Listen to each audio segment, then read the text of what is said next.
Hi everyone, the List Bro back here today for another video. Today we are going to be ranking rock artists. Now, rock has been my favorite music genre for pretty much my entire life, and I've been very passionate about music for a long time.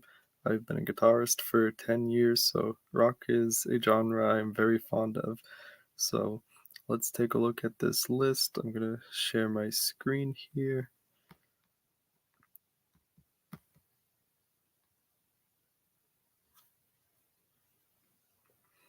All right. So, let's see how long. Oh man, there is a lot of slots here.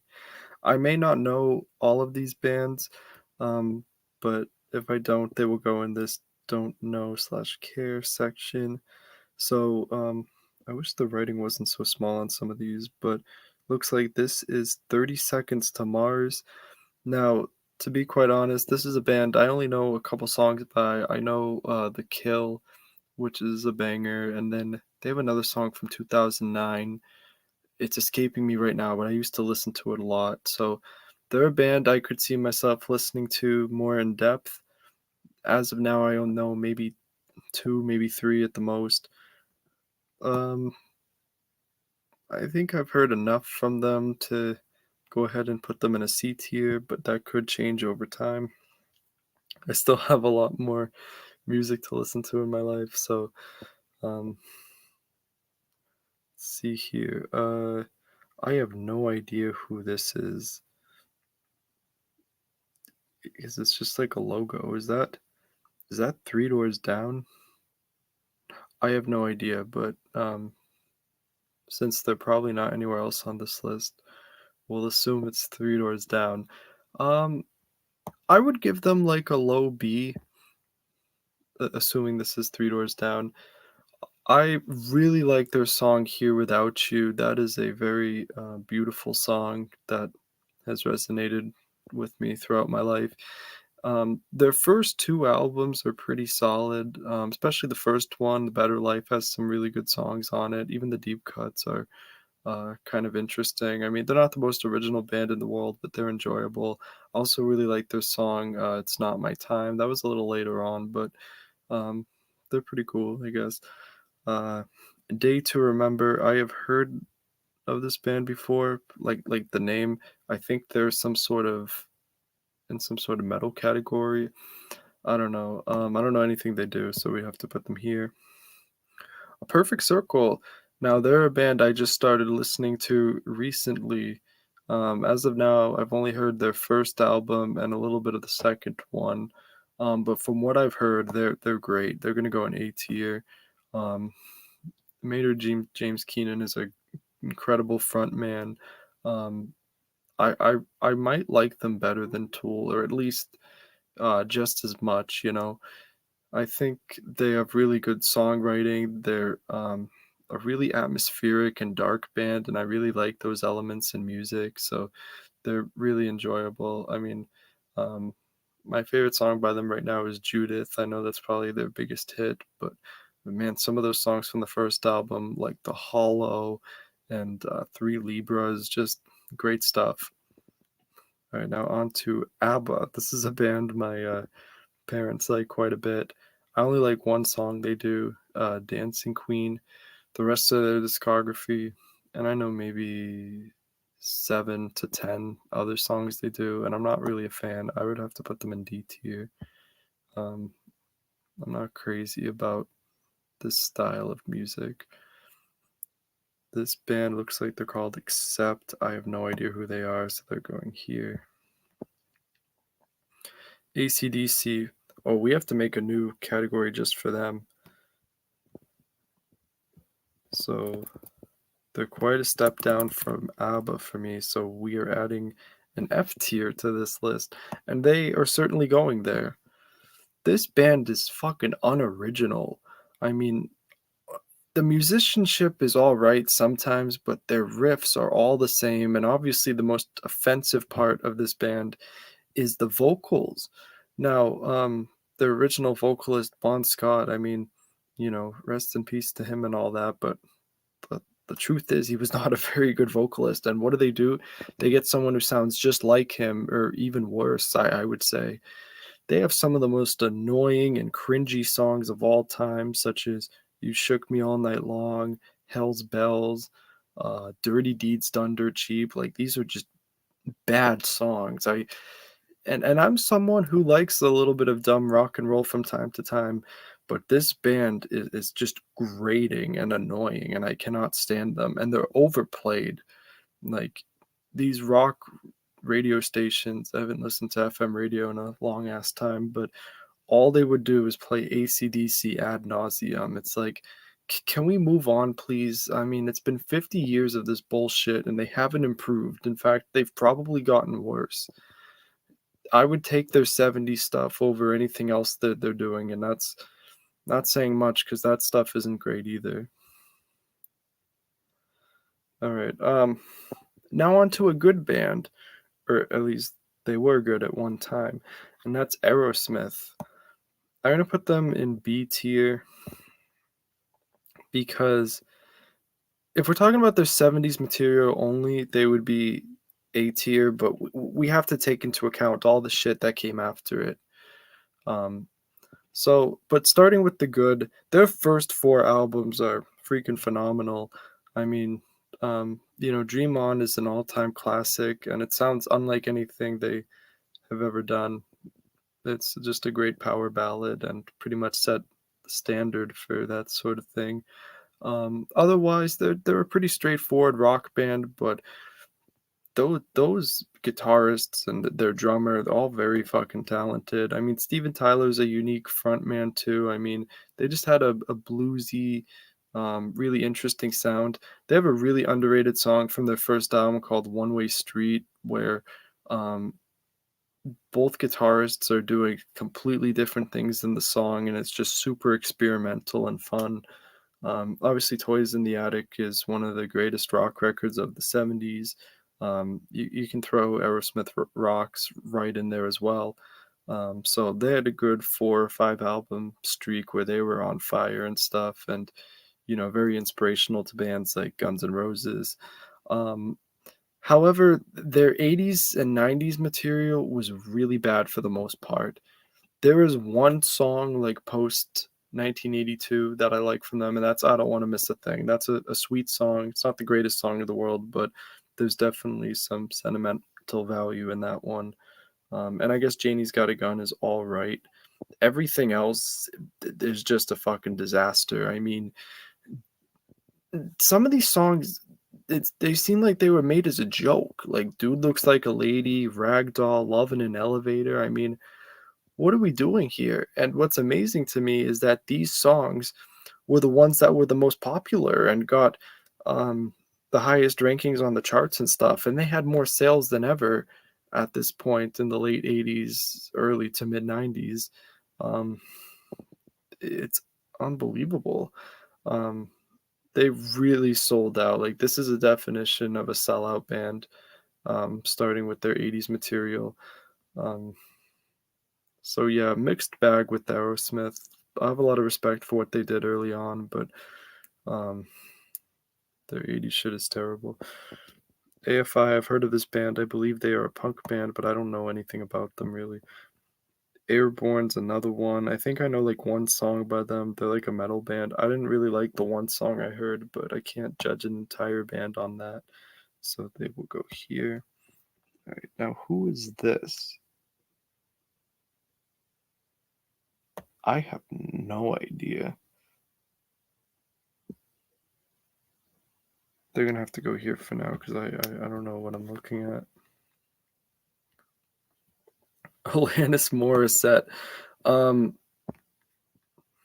we're creating a new tier for her. We're just gonna call it "suck" because that is the definition of Alanis Morissette. Just suck. Not only do I dislike her music, I dislike her as a person. She seems like a raging bitch. Um, and there's enough evidence out there to support that.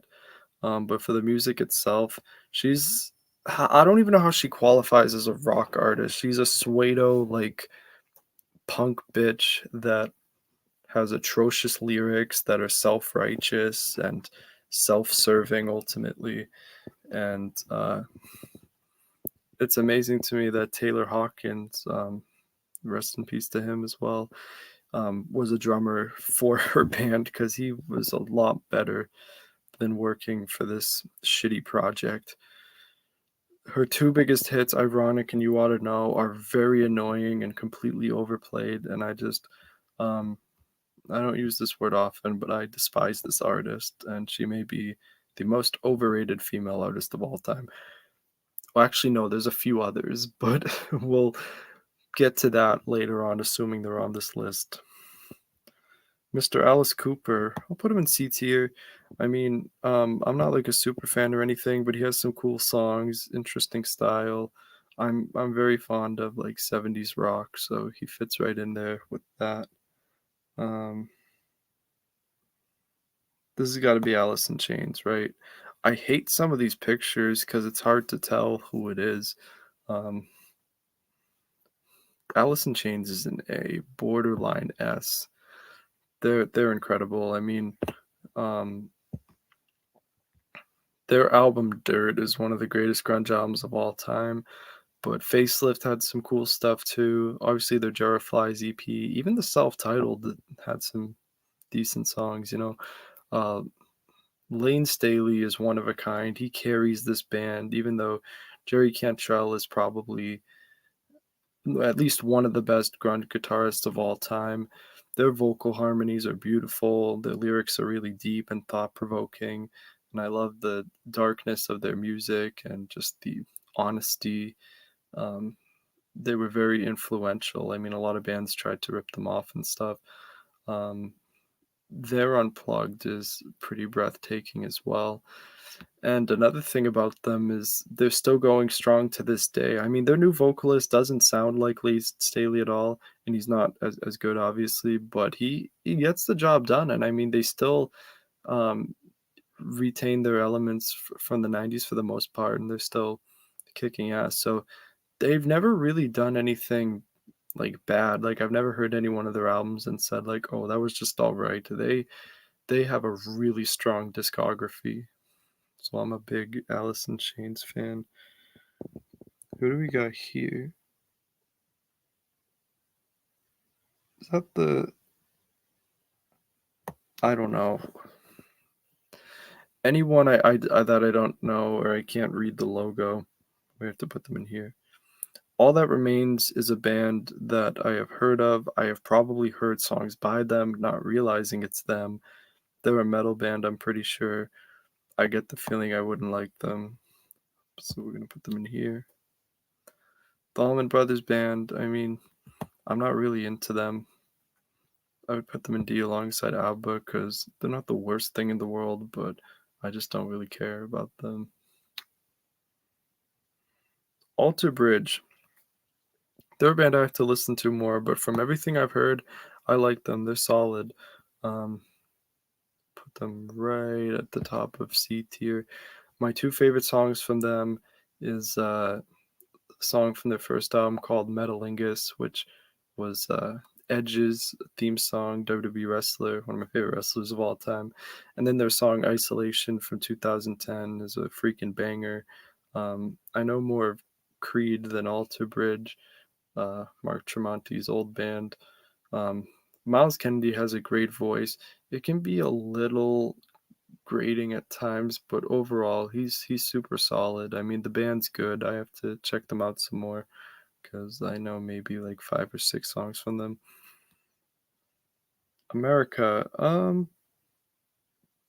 they're all right. I'll put them at the top of D tier. I really like their one song, Sister Golden Hair. Um, I've liked that song since childhood. Everything else, The Horse with No Name, don't really like it. But on the show BoJack Horseman, there's a version of it with female vocals that actually is really good and puts a new spin on it. And Ventura Highway, I don't really care about that song either. They're just kind of bland and boring to me for the most part. I don't know who this is, but just by their logo, I'm gonna assume they're a metal band. The Animals, I know maybe 5 songs by them at the most, but they're solid. I'm gonna put them in C tier. House of the Rising Sun is a classic. They had a really unique style in the 60s. They were part of that, like, psychedelic rock movement, which I find to be really cool. They had a lot of talent for sure. Anthrax, I don't like them from anything I've heard, but I don't really know or care about them enough to have much of an opinion, so we'll put them here. Arctic Monkeys. This is another band I've heard the name, and it's pretty unbelievable that I don't know any songs. Like, I couldn't name anything they do, but I've probably heard stuff by them not realizing it. So for that, they have to go here. I know they're like a pop or indie band or something. As I Lay Dying, I've seen this band name before. I also don't know them. I'm pretty sure they're like metal. Asking Alexandria. This is a band I have heard, but they're terrible. Just another shitty metalcore band. I don't know At the Drive-In, so they're going here. Probably a metal band again. A lot of fucking metal on here. Betray You. They're not really good. They're going in F, but I'll put them ahead of AC/DC. Audio Slave. They only had a few albums, but they were pretty good. Give them like a low B tier. Like a Stone is beautiful, and that's my favorite song they do, but they had some other bangers on Out of Exile and their second album, Revelations, I believe. Obviously, they're not as good as either Soundgarden or Rage Against the Machine, but it worked. I mean, for all the talent in the band, they could have been a little more innovative, I feel. Sometimes they played it safe, but they still created some solid rock tunes, and I think it was a good little project. Avenged Sevenfold, I have mixed feelings on them. Put them in like high D tier. There's some songs I like, but generally I don't like their style. I don't like their lyrical content really. It's really not my thing. Um, I don't know if it's like Satan worship per se, but those are just like the vibes I get. I'm not like religious or anything, but I don't know. I can just do without that sort of style. Baby Metal. I've seen this name before. Don't know anything they do. They're probably terrible, just judging by the name.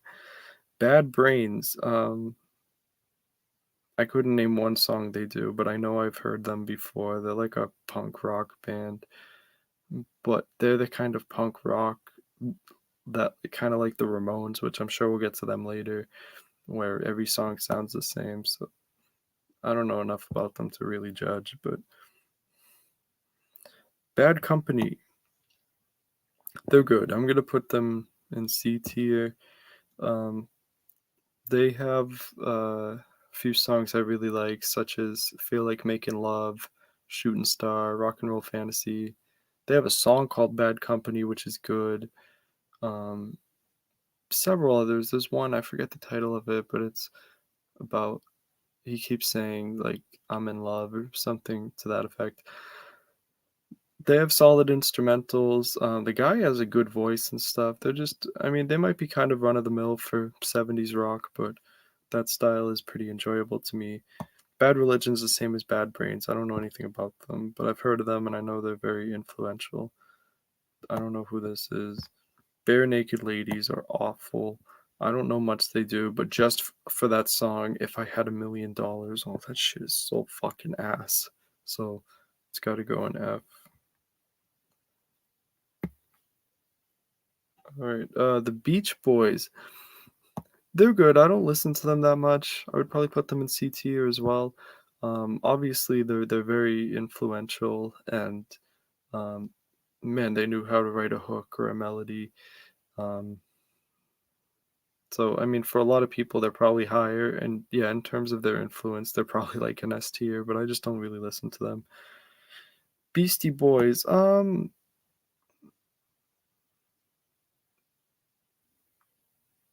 High D. I mean, they have written a few songs that I kind of like, but overall they're kind of annoying, and I don't really like hip hop all that much. So, but they did fuse some rock in there. So, I mean, I have respect for what they did, but I'm just not a huge fan. Here we go. This is my favorite band of all time, the Beatles. In fact, they're higher than S tier. We have to make a new tier for them. I'm reserving this tier for my top 5 favorite bands. One of them might not even be on this list, but I know the other 3 will be. But the Beatles is number 1. I mean, I like everything they've done for the most part, including their early and later stuff. Now, their later stuff was a lot more experimental and unique, I guess, whereas they had a very straightforward sound early on, but I love that stuff too. Just they've written some of the greatest love songs of all time. And I personally believe Paul McCartney is the greatest musician of all time, as he was part of Beatles, Wings, and has had a phenomenal solo career. And just if you look at his live performances, I saw him live last year at 80 years old. The guy is still incredible at what he does and has such a passion for it. So, not only do I have great respect for this band, but as a musician, that I mean, I idolize these guys. I mean, John Lennon's incredible too. George Harrison is underrated and probably in the top 5 musicians of all time in his own right. Um, the songs I like from them are so numerous, like, I could probably make a top 100 Beatles songs list with my eyes closed, and it's incredible because they were around for only 8 years, I mean, making albums for 7, so they did so much in such a small period of time, and they really changed the game, and they, um, you know, every artist has borrowed from the Beatles. I mean, there's an old saying that like they've pretty much created every song ever, and everyone kind of just takes from them. I mean, um, just to name a few songs like "Yesterday," "Strawberry Fields Forever," "Lucy in the Sky with Diamonds," "I Want You," "She's So Heavy," "Here Comes the Sun," "Something," "Let It Be," uh, even stuff like "Oh My Loving," "8 Days a Week." It's just like their music has been such a big part of the soundtrack of my life, and,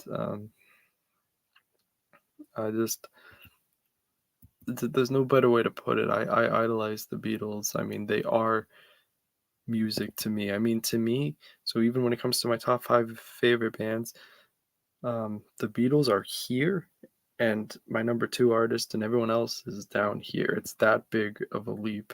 I'll be here all day talking about the Beatles. I think I've made it pretty clear how much I admire this band and what they accomplished and how they changed the musical landscape. Beck, here's that one song, "I'm a Loser Baby, So Why Don't You Kill Me." I don't know anything else he does. I don't think that qualifies for him to be ranked. The Bee Gees, I really like the Bee Gees. They're maybe low A tier. They're very versatile because when people think of the Bee Gees, I think they think of disco a lot, that sort of style. But they did a lot of other stuff prior to that. Their song "How Deep Is Your Love" is one of my favorite songs of all time, at least of the 70s. And I mean, that was pretty atypical for their style at the time. Just the Saturday Night Fever soundtrack in of itself is legendary. That's a pretty good movie too. But yeah, these guys, they just have great voices and so much talent, and they've helped a lot of artists and have written a lot of stuff for others and stuff. For example, their song "If I Can't Have You" was later used by Yvonne Elliman on the Saturday Night Fever soundtrack, and that's a great song too. So they really transcend time when it comes to music. Like a lot of their stuff sounds like kind of modern, not the disco stuff so much, but like a song like "More Than a Woman," that sounds like it could have been written today. I mean, they were ahead of their time in a lot of ways, and they've created a lot of great songs over the years. Billy Idol fucking sucks. F tier. Um, his two big hits, right? The songs "Rebel Yell" and "White Wedding." They're basically the same song. Um, fucking trash. And then, oh, what's that other song he has? I don't even remember. This guy's so unmemorable. I mean, the only thing people know about him is that he has blonde hair and he writes like generic pop rock music. He was part of that movement in the early 80s that I really can't stand, of that like MTV radio garbage. Um, so yeah, nothing more to say really when it comes to him. All right, Billy Joel. Um, Billy Joel's pretty iconic. I'm gonna put him in like a low A tier as well. He has such a complete discography. I mean, that spanned like 20 years or so. I mean, Piano Man in of itself is a legendary and iconic song, but he has so many others. His album The Stranger has banger after banger. Um, Moving Out's a great song, for instance. Only the Good Die Young, Scenes from an Italian Restaurant. I mean, he's got to be one of the greatest singer songwriters of all time. And yeah, he just had a really unique presence to him and stuff. He's great live. Um, I really enjoy his music. Black Label Society, another metal band. I don't know much about them. I don't. Again, I couldn't name one song by them, so they go here. Black Sabbath. I'm gonna put them in B tier. I have to listen to more of them. I pretty much only know the hits and maybe a few others, but from what I gather, they have a really unique style. Their guitarist, I believe his name is Tony Imani, um, something like that. He's really good and, influenced one of my favorite bands of all time, which we'll get to later, assuming they're on this list. But yeah, I mean, Ozzy is incredibly unique as a vocalist. I mean, in 1970, when Black Sabbath started, no one else sounded like them. So they really did their own thing and influenced a lot of artists. So they were definitely cool. Blind Melon. Just for that one song they have, they're going in F. I'm tempted to put them in with Alanis, but I guess they're not that bad. The song I'm talking about is No Rain. It goes da da da da. It's so fucking trash. Like it's like a stoner song, and I don't know. It's just boring. It's like a complete contrast to like grunge music and things that were actually good in that time period. It's just terrible. I mean, I know their lead singer died tragically young and you never want to hear anything like that, but as far as the music itself, just bad. Blink 182, I kind of put them in the same category as Beastie Boys, where I like a few songs they do, but overall, I don't really care for that style or anything like that. But I would certainly listen to them over like AC/DC or some of these other groups. Blondie, I like Blondie. They're solid. Uh, yeah, about as close to B tier as it gets. But I don't know enough songs by them for it to be B tier. But I like their style. I like the lead singer's energy and just her style. She has a bit of a chip on her shoulder. Um, Her vocals are really good. The band is solid. I mean, they were innovative. So yeah, Blondie's goes there. I have no idea who this is.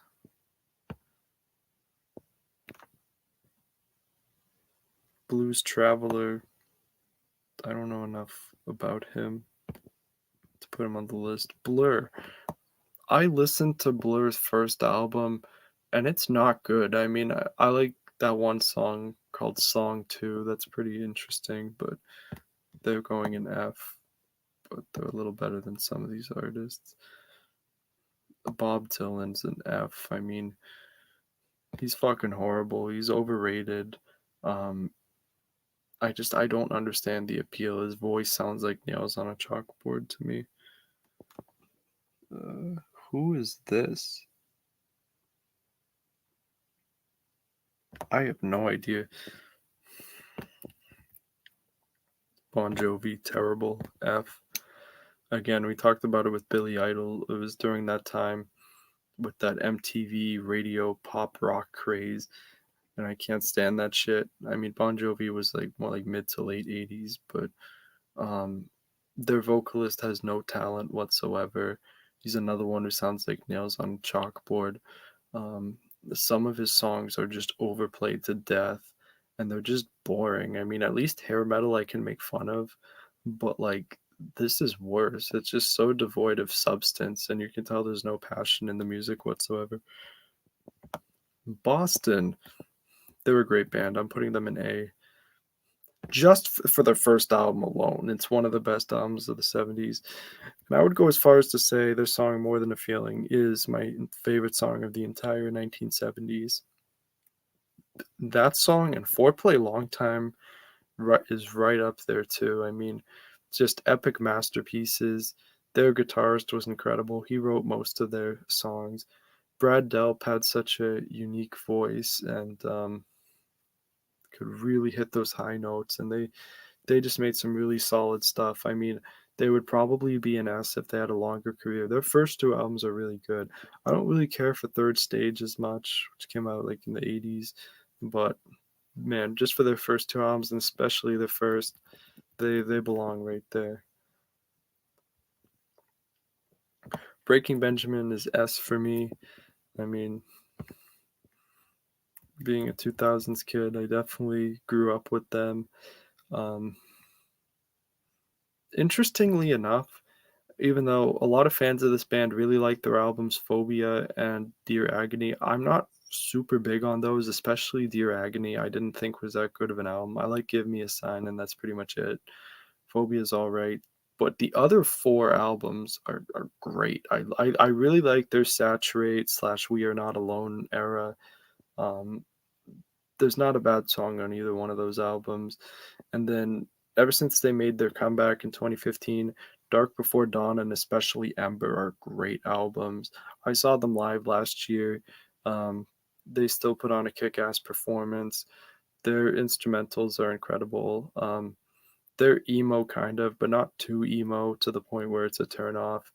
Um, and yeah, to me, they are a defining band of the 2000s.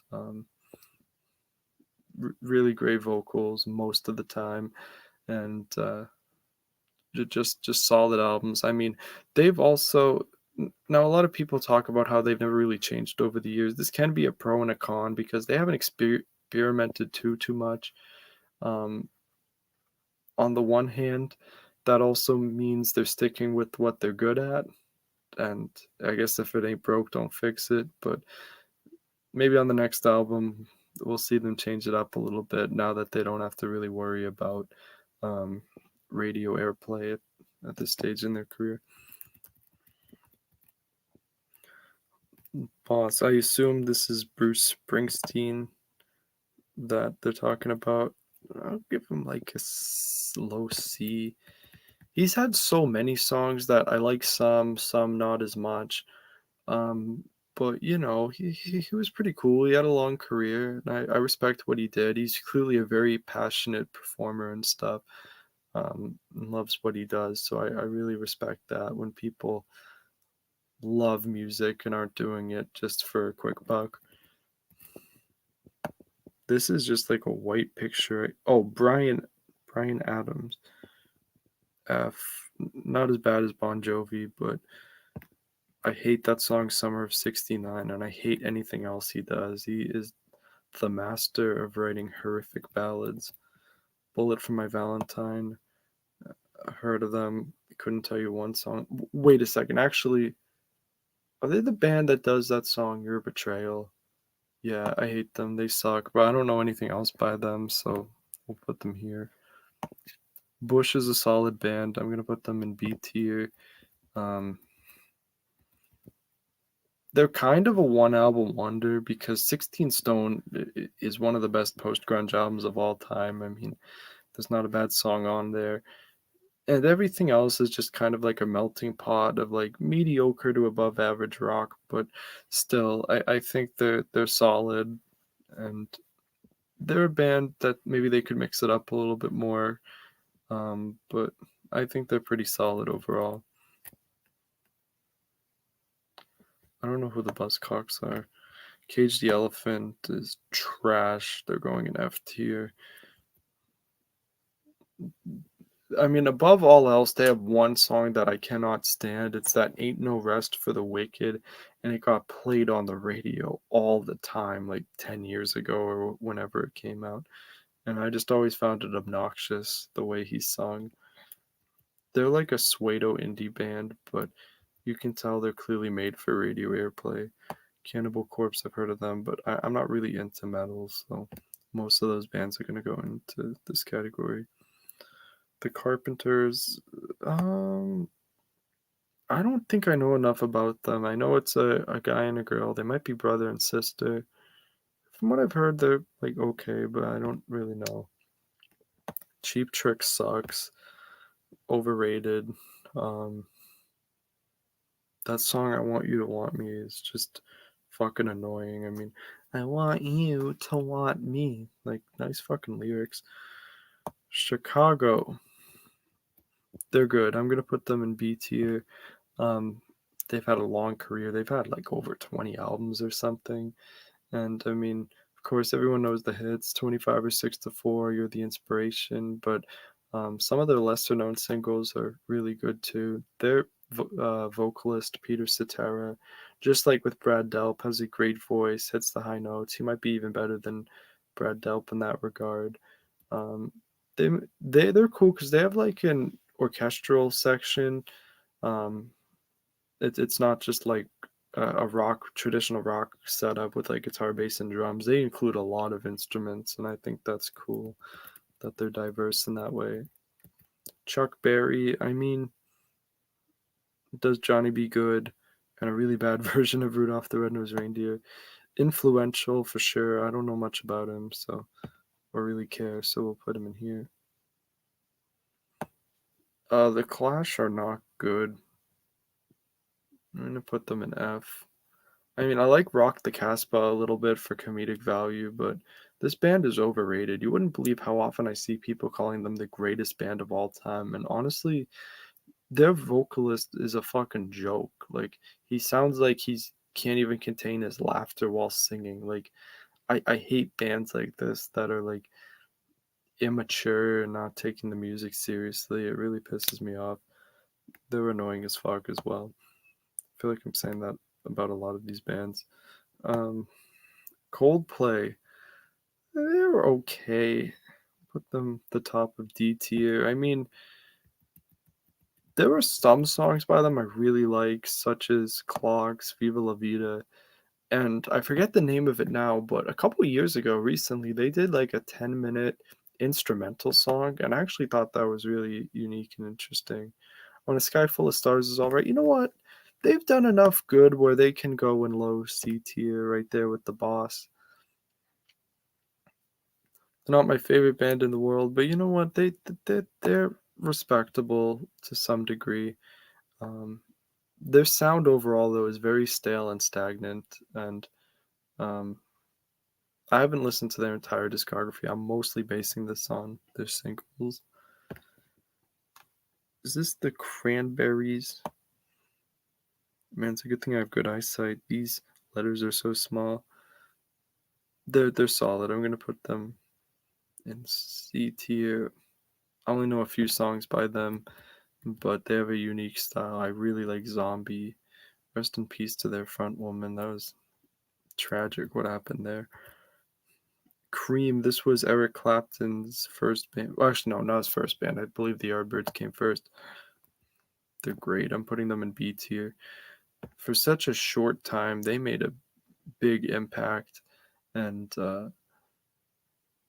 created some really solid songs. I mean, just Sunshine of Your Love and White Room alone earned this spot for them. Their vocalist was good too. Great drummer, kind of unorthodox. So yeah, they definitely belong there. CCR, Creedence Clearwater Revival. They're good. I'm putting them in B tier too. I have a lot of respect for John Fogerty. He's had a great career. CCR put out so many songs in such a short period of time. Um, I really like his like raspy vocals. They're easily identifiable. Like you know when it's a John Fogerty song. Um, I was watching a concert of his on YouTube, and as you're seeing him play song after song, you realize just how many songs he has. You don't think of it much, but he did a lot of stuff. Creed. I like Creed to some degree. I would put them in C tier. Their album Human Clay is really good, and I like just about every song from it. First album's pretty good too, but it's really their third and especially fourth albums that are just fucking piss. I don't know what happened to them. I know their frontman has had a lot of mental health issues over the years. Maybe that's a contributing factor, but anything after Human Clay is pretty worthless to me. But still, um, I didn't listen to them for the longest time because, it wasn't until late last year actually because I just saw all the backlash online, people hate them, I figured they weren't even worth it, but I like to judge music for myself and not be swayed easily by the opinions of, uh, internet music goers because a lot of times they get it wrong if you ask me. Crosby, Stills, and Nash, they're alright, not really my kind of music, but, um, definitely good songwriters. I really like one song by Stephen Stills called "Love the One You're With." That's definitely a childhood tune that still resonates today. The Cult, heard of them, don't know anything about them. The Cure, they're decent. I don't really care about new wave, but of that time period and those groups coming out of England, I believe they're part of the second British invasion. They're one of the better ones. Put them in high D tier. I like their song "Friday I'm in Love."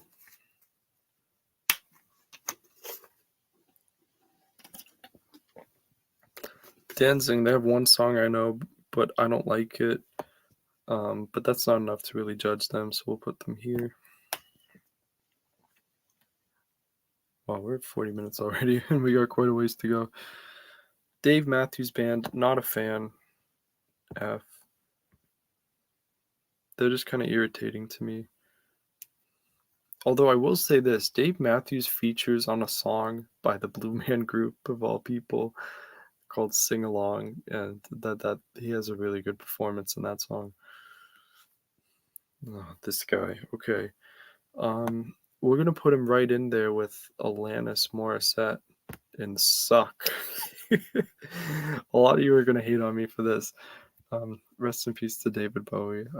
But as far as the music itself, I can't defend it. I can't justify it. The best thing he's ever been a part of is "Under Pressure," and that's not even his song.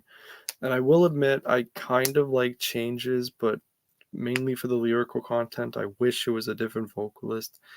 This guy just tried so hard, like, to be awesome or like some sort of like intellect. And I don't know. I've heard him in interviews. He's very unlikable, was very unlikable.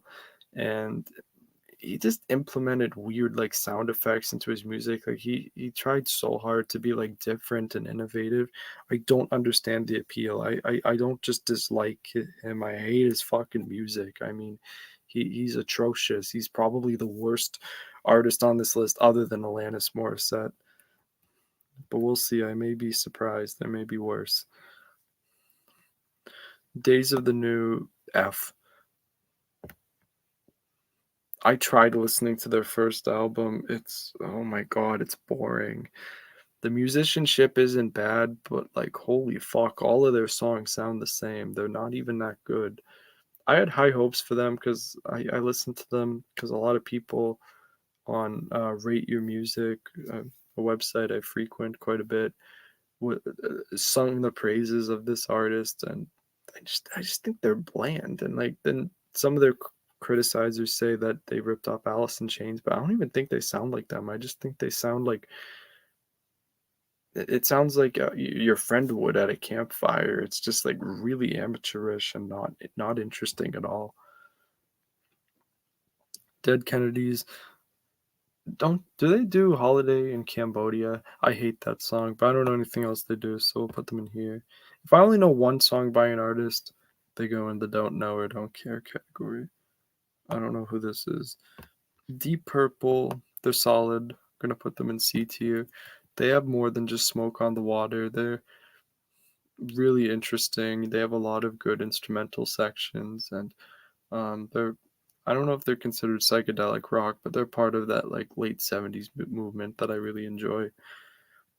Def Leppard, they're awesome. I'm putting them in A tier. Um, I saw them live, and I thought they put on a really good performance. This was like about 10 years ago at this point. Um,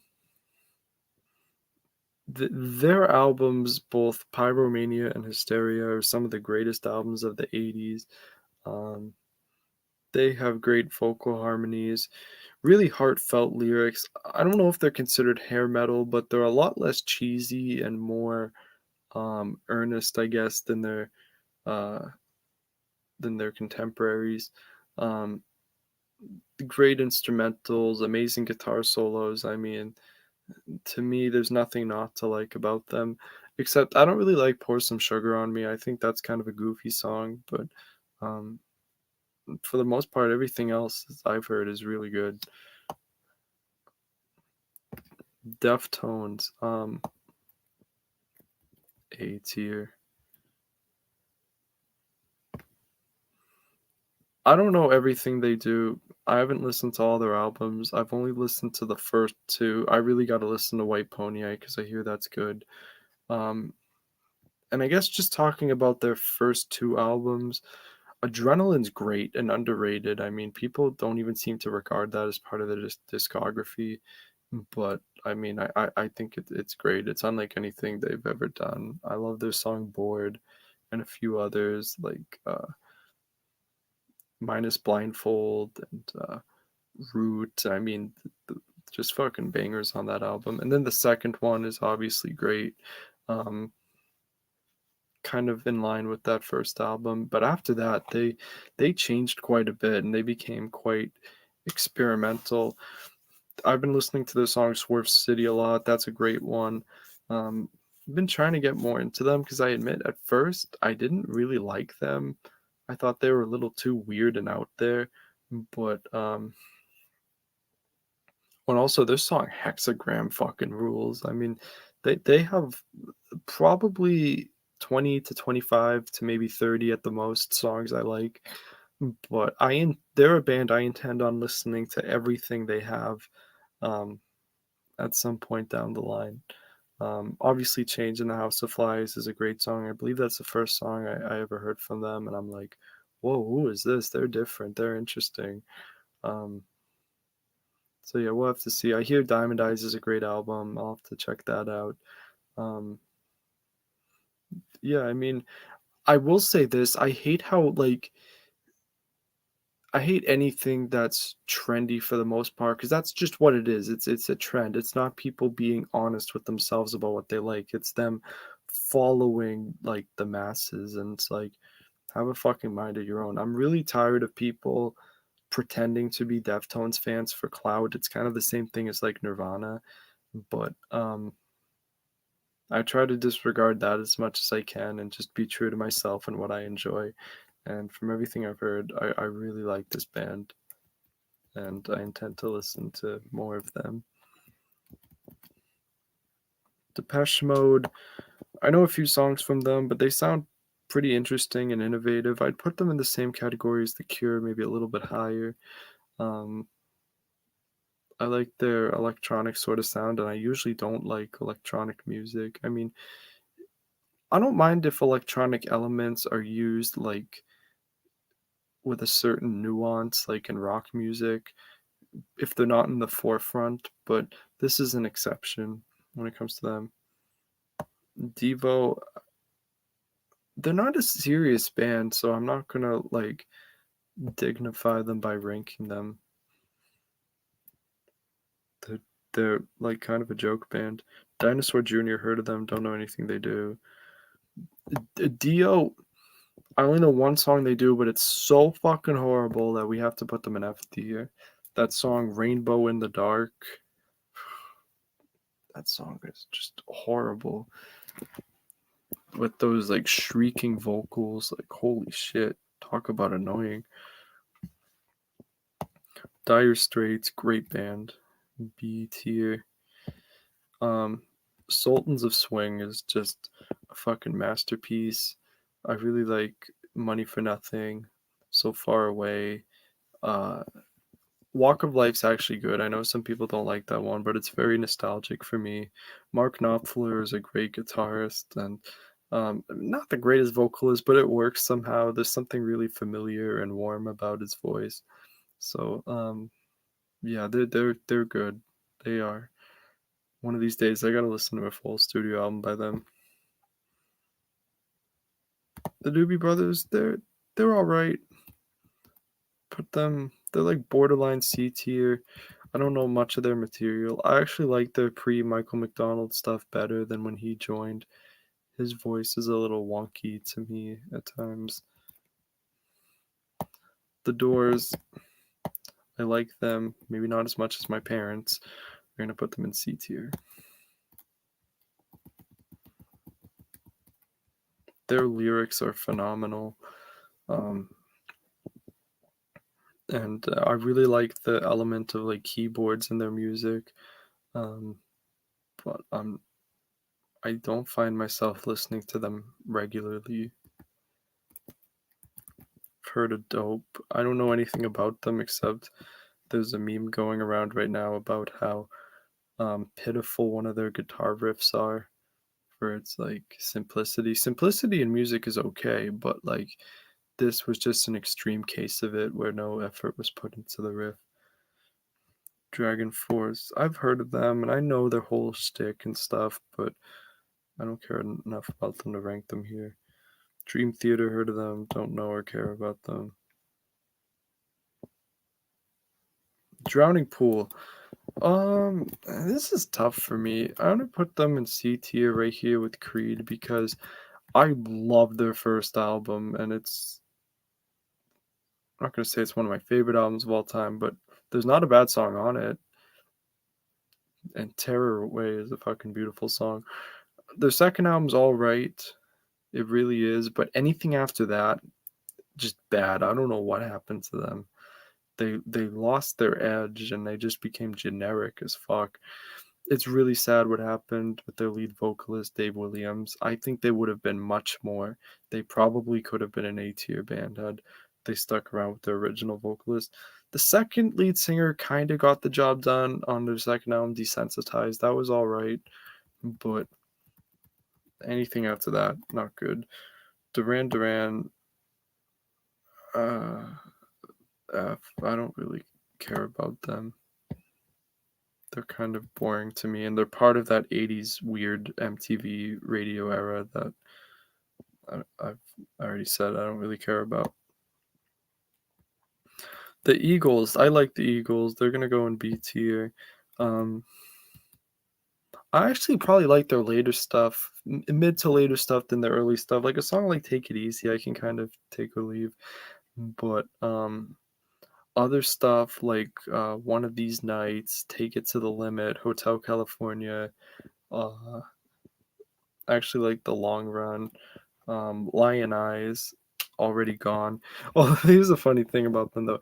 Their songs Lion Eyes and Already Gone, they sound exactly the same, at least like the hook or the chorus.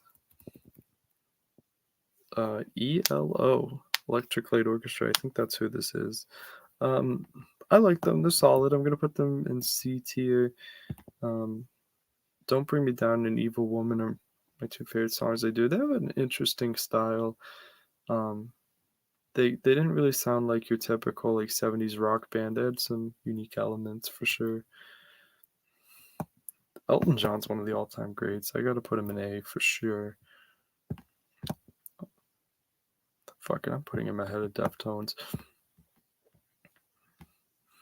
Um, his early 70s material is like unmatched. I mean, he had like Your Song, Leave On, Crocodile Rock, Daniel, Tiny Dancer, and this was all like pre Goodbye Yellow Brick Road, which is obviously his best album, his magnum opus. Um, I don't care for much he did in the 80s. He had some songs in the 80s I like, but 70s is where he really shined. And I don't know, he just had such conviction in his performances, and his songs are fun. Sometimes they're bittersweet. There's just listening to Elton John really is an emotional journey for sure.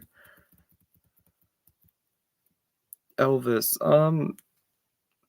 This is difficult because I I understand how important Elvis is, and I don't dislike him, but I'm not. That's almost like too old. I can't really get into it. I'll have to put him like in high D tier. I don't know who this is. Clapton, the man. Um, if we're talking about just his solo career, it's probably like a C. His songs like "I Shot the Sheriff" and "Cocaine", some of his bigger hits, they're just kind of mediocre. They're just kind of there. But he is a very talented and phenomenal guitarist. I respect the talent, but that may not have translated as well when it comes to his in studio stuff. Europe, they have one fucking song and it's annoying as hell. So I will put them in F. I mean, this is just like hair metal at its worst. Da-da-da-da, da-da-da-da-da. Like, how many fucking times do we have to hear that shit? Alright, here's a band that's going in S tier. Evanescence. I mean, what else needs to be said? They speak for themselves. I know not everyone will agree with me. I know some accuse them of being too whiny or whatever. I don't care. They're a defining band of the 2000s for me. Fallen is literally one of my favorite albums of all time. Um, My Immortal alone is such a heartbreaking song. It's beautiful. Um, I actually like the version on Fallen better than the band version.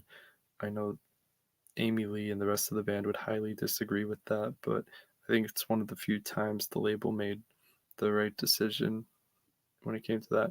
Um, their recent album, The Bitter Truth, I've heard it a few times now. It's good. There's some songs on there I really like Broken Pieces Shine. That sounds like classic Evanescence. But the production is awful. I don't know what they were thinking. It's probably not even their decision. It's just bad producer. I don't know what the case is, but they've only had 4 albums. Basically, the first 2 are the best, and the other 2 you can cherry pick good songs from there. But Amy Lee to me just has some of the best female vocals in rock history. Um, their lyrics come across to me as really honest and sincere and vulnerable at times, and I really appreciate that in music. Amy Lee wears her heart on her sleeve and doesn't pull any punches, and you can really feel that in the music. I love their mix of like rock and orchestral like sounds and stuff. Um, I just think, um, and they bring me back to childhood too. Nostalgia may be a factor as well, but I don't know. I think they get a little bit too much hate. They're a really good band. Everclear. They have one song that I know of, Santa Monica, and I don't really like it, but I don't know. I don't really have an opinion on it, so we'll put them here. Exodus, isn't that the band Kirk Hammett was in before Metallica? I don't know anything they do. We'll have to put them here. Extreme, they sing that song More Than Words. Don't know anything else they do, so I can't really rank them. Oh my god, we're at almost an hour. How many bands do we have to go? This is going to be a long video. I can tell you right now. Um, Faith No More. I don't know anything they do except Epic, but I hear they're good. I might have to check them out some more. Fall Out Boy. I have to put them in F. I understand their early stuff was all right. I'm not super into that like pop punk shit. I mean, Green Day's probably the only exception to that, and maybe a few other bands. When it's done right, I think it can be really good. Maybe Paramore's another example. But when it comes to Fall Out Boy, their more recent stuff, I say recent, within the last 10, 12 years, is just unforgivable. I mean, it's some of the worst pop tripe you'll ever hear in your life. Um, a song like Centuries that was just played to death, or even worse, that Uma Thurman shit. They have one song I can say I really like and listen to on a semi-regular basis. That song, "I Don't Care," is really solid, but even then, I wish it was sung by a different vocalist. This guy is irritating as fuck to listen to. Fear Factory, they're a metal band, I don't know anything about them or care. Filter, um, I've listened to their first album, I've been meaning to listen to their second one, the one that has "Take a Picture" on it. Um, I gotta put them in D because the thing is, like, you hear "Hey Man, Nice Shot," and that's a pretty cool song, but then every song on that album sounds like it. There's very little musical variety, and plus it sounds like they were kinda trying to rip off Nine Inch Nails, who aren't even that great to begin with, in my opinion. We'll get to them later. Is this Five Finger Death Punch? F. Not as bad as some of these artists, but just do I even need to say anything? They're the Five Finger Death Punch. Fleetwood Mac, S. No, I'm not really counting any of their stuff pre 1975 before Stevie Nicks and E. Buckingham joined the band. I'm not familiar enough with that material to know, but I know they did Black Magic Woman originally and then Santana covered it. So that's kind of interesting. But to me, Stevie Nicks is this band, one of the greatest voices in rock and roll history. Their songwriting is incredible. Rumors is one of the greatest albums of all time, without question. Um, they have some of my favorite songs ever. Rhiannon probably being number one. I adore Stevie Nicks and anything she does. Lindsey Buckingham held his own in this band as well. He's a great guitarist, and they just they're great at writing like meaningful songs, sometimes empowering, sometimes bittersweet. They're just a great example of pop slash rock songwriters from that time, and they were one of the bands that made that era special for sure. I don't really like Christy McVie's vocals in certain songs. It's okay when she's like backing, but the songs that are just her, like I don't care about Songbird really. But for the most part, I enjoy the majority of their songs, at least in the mid 70s, late 70s, early 80s as well. Um, yeah, they're a great band. All right, Foo Fighters is going in the top five because they are probably my fifth favorite band of all time. I've seen them live twice now. One of the times was earlier this year. Um, it's really tragic with Taylor Hawkins. I mean, rest in peace to him. One of the greatest drummers, probably the greatest drummer I've had the privilege of seeing live. Um, Solid vocalist as well. He was singing Under Pressure by Queen at the concert I was at about 10 years ago. So yeah, that's a travesty. But that aside, Foo Fighters have never released a bad album as far as I'm concerned. Yes, Medicine at Midnight is kind of mediocre, but it's not bad.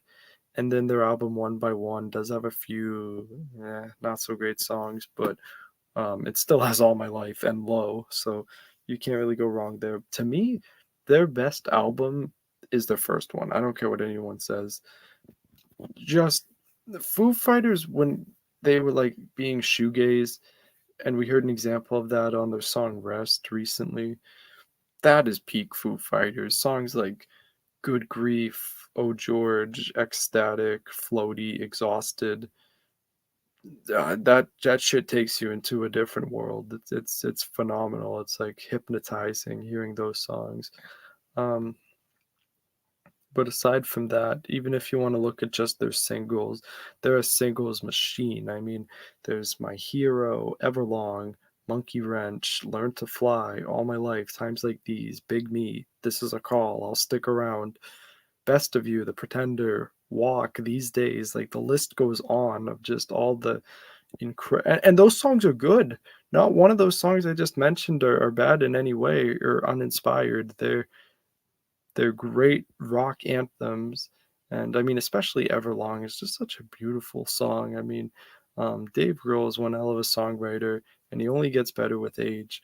I mean, their last album too, but but here we are. It was really unexpected because I don't think we've heard an album from Foo Fighters of that quality since Wasting Light. So I pretty much like everything this band has done. And what's ironic is when I was younger, I didn't really care for them too much. It's only been in the last 10 years or so um, that I've really grown to appreciate them and their songwriting and musicianship.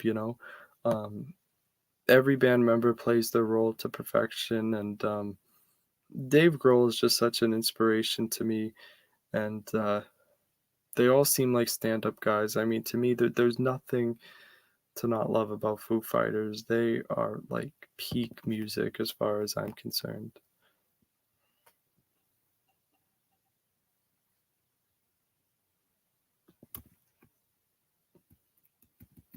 All right, let's continue.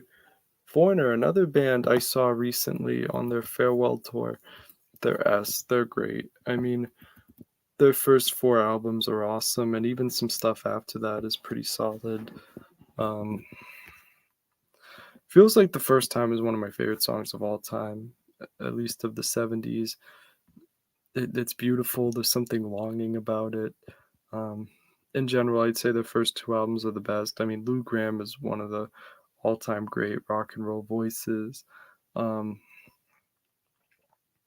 Now, people probably wonder why I like them and not AC/DC because Foreigner instrumentals are somewhat simple, but I don't know. To me, it's in the songwriting. Like it's not repetitive. They tried new things. I mean, Foreigner 4 was definitely experimental and they changed with the times and stuff, but I still think the 70s material is the best.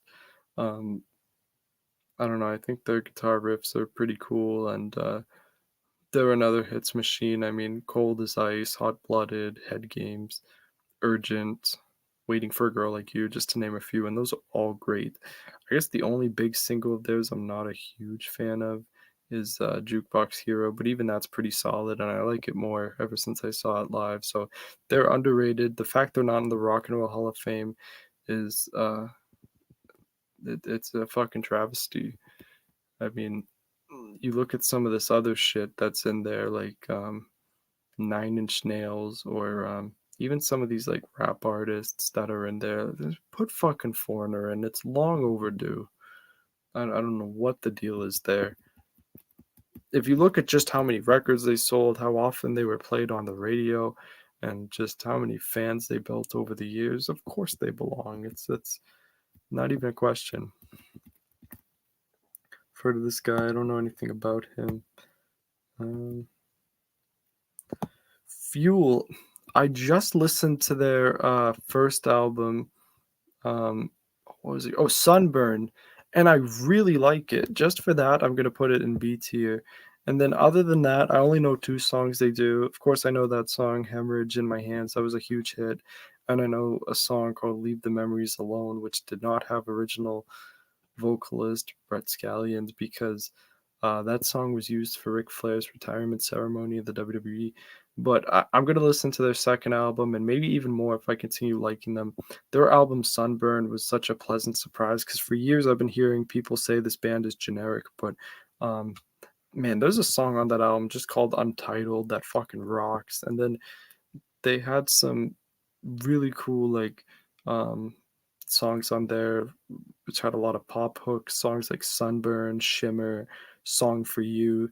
Um, they seemed very diverse and kind of heavy for a post grunge band, so I will be checking them out more. I was pleasantly surprised by that. Now, I'm kind of young in my musical journey.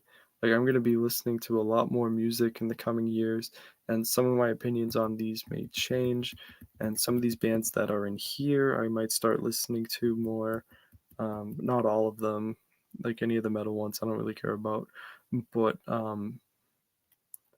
so yeah, this assessment of bands very well could change in the future. Garbage. I don't know much they do, but I really like the song I Think I'm Paranoid, and they have a couple others I like. For now, we're gonna put them in low C tier, giving them the benefit of the doubt and assuming I'm gonna enjoy more of their discography the more I hear it.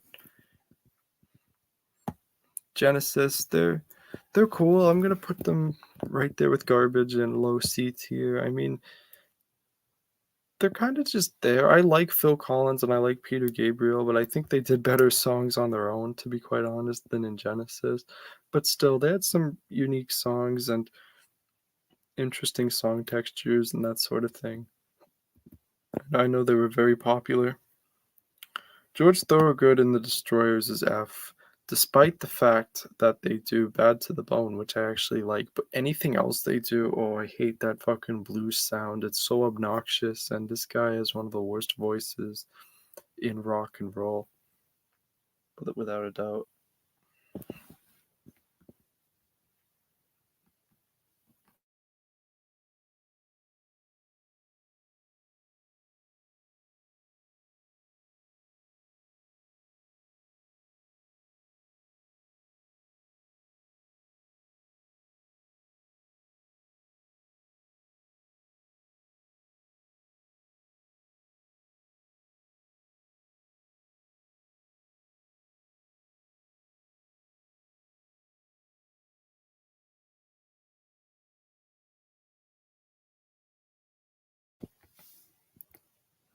Sorry about that, I'm still here. Let's continue. A Ghost, I don't like them, they're F tier. Hate that one song they do. I can feel the thunder. Like, they're another like Satan worshiping group. I don't care for that shit. The Go Go's, don't know or care enough about them, so we'll put them here. Wow, we have a long way to go. Godsmack, I actually really like them. I'm gonna put them in A tier. I'm not crazy about everything they do, but their first two albums are really good and essential new metal or post grunge, whatever you want to call it. Um, some of their slower songs, such as Voodoo, Spiral, Serenity, are really interesting and among some of their best material. Um, and they have an album too called IV, which is pretty solid. The last album they just put out this year actually has some good songs. They've evolved over time. They're not like Breaking Benjamin where they have the same consistent sound. They definitely experimented. Some experiments worked, some didn't. I think Soliona has a pretty powerful voice. Their instrumentals are often solid. They're not the greatest thing in the world, and I understand my placement of theirs might be kind of high. Nostalgia might be part of that. I mean, they're um, a band listened to a lot in the 2000s, so um, yeah. Moving on. Gojira, heard of them, don't know anything they do. Golden Earring, they have two songs. One I like, one I don't. Overall, let's put them in F. Twilight Zone's an alright little song, but I hate Radar Love. Goo Goo Dolls. Now, this band, we all know them for some of their hits, such as Iris, which is a beautiful song. Also, like Slide, Black Balloon, Name. But I recently found out they started out as a punk rock band. So, just out of curiosity, I listened to their first album and it's pretty terrible. So, they're losing points for that. Overall, though, I can't deny the hits they've made. We'll put them in C. Gorillas, heard of them, don't know anything they do. I don't know Grandson. I don't know who this is. Green Day, S. Just a fucking great band, and um, this is where my bias for 2000s music really shows. I like their 2000s stuff more than their 90s stuff, even though I have great appreciation for what they did in the 90s too. Their evolution too is pretty fascinating to see because they were kind of fizzling out by the time 2000 came around when they put out Warning, which I actually like some of those songs, but they were losing popularity pretty quickly. And when they came back around with American Idiot, it was just uh, really took the world by storm. I mean, My favorite song they do is from that album, Jesus of Suburbia. It's just epic. It's like their Bohemian Rhapsody. It's like a 9-minute song with like 5 different parts, and, that's one of my favorite albums of all time, American Idiot. Like, everything on there is great, not just the singles, all the deep cuts are awesome. Give Me Novocaine, it gives me such, like, uh, I don't know, warm feelings. I love listening to that song. Um, so they were a big part of my childhood for sure. Um, when it comes to their Uno, Dos, and Tre trilogy, I kind of liked Uno. The other two were pretty much a disaster. Revolution Radio was all right. Their most recent album was a complete failure. I hope they're coming out with an album soon. I think sometime next year called 1972. Let's just hope that gets them back on track. I mean, there's a real possibility it could be their last one, so we'll see what happens there. As far as their 90s stuff, it's great. I like Insomniac the best. It's really aggressive and um, just dark. I love that style from Green Day. They never made an album like that again. Dookie is obviously just such a fun album. Nimrod was cool. It was different. Yeah, to me, they're in my top 10 favorite bands of all time, without a doubt. Guns N' Roses, I have a love-hate relationship with them. Overall, I would put them in D, because in my opinion, they've done more bad than good. But I like Welcome to the Jungle. I like their cover of Live and Let Die. Sweet Child of Mine, I like as a song. I wish it was done by another singer because it could have been better. But I hate their song Patience. I hate Night Train. Um, I hate Axl Rose. I don't just hate his singing style. I I dislike him as a person. I hate seeing him on stage. He just looks like a drug addict scumbag. Slash is incredible and the saving grace of this band. I mean, shit, why couldn't they have had a better vocalist? They would have actually been solid. I don't know who this is. Oh, I know who Heart is. They're a really good band. I'm gonna put them in A tier. Um, Some of their 70s songs, such as Crazy on You, Magic Man, and Barracuda, have been very inspirational to me as a guitarist. Um, their vocalist has one of the, maybe even the greatest female vocals of all time when it comes to the rock genre, at least. I mean, Whitney Houston's probably number one in general, but I don't think she'll be on this list. Um, what's cool about Heart too is so they had, their 70s sound, and much like Foreigner, they adapted to the times. In the 80s, they had a comeback album with some really great songs, such as Alone, and a few others. Um, so, no, they're a solid band. They're regularly in my rotation. Hollywood Undead, I think they're terrible. They're going in F. Hootie and the Blowfish, they're known for that one song, Only Wanna Be With You. They're kind of annoying. I'll put them in like a low D tier, but there's definitely worse out there. Huey Lewis, I know some songs by him, but I just don't care enough, so he's going in here. I don't know this band. Trying to go through these a little more quickly because we'll be here all day otherwise. Some of you are gonna probably hate on me for this. I love Imagine Dragons.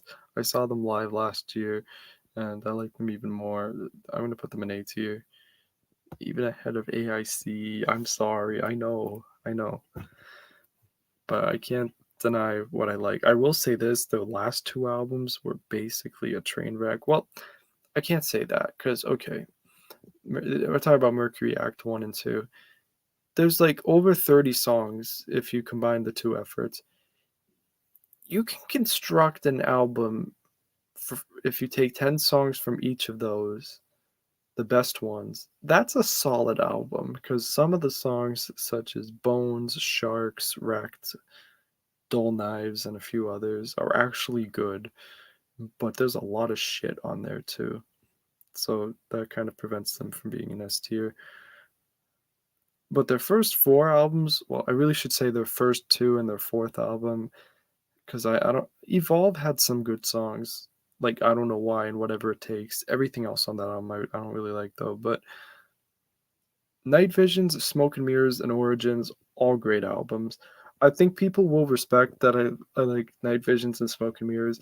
Where I might run into some problems is Origins, though. I know some of you hate that album, but I actually really enjoy it. I think it's just a fun, laid back album, and there's nothing wrong with music like that. Dan Reynolds has gotten a lot better as a vocalist, and um, contrary to what people say, I think they have experimented quite a bit and tried to change things up, even if the experiments don't always go good. Like a song like Digital, for instance, from Origins would have never been on Night Vision, so they really have changed and continued to improve over time. Night Visions might be their best album. It's the most consistent album. There's not a bad song on it, and it was filled with like radio hits.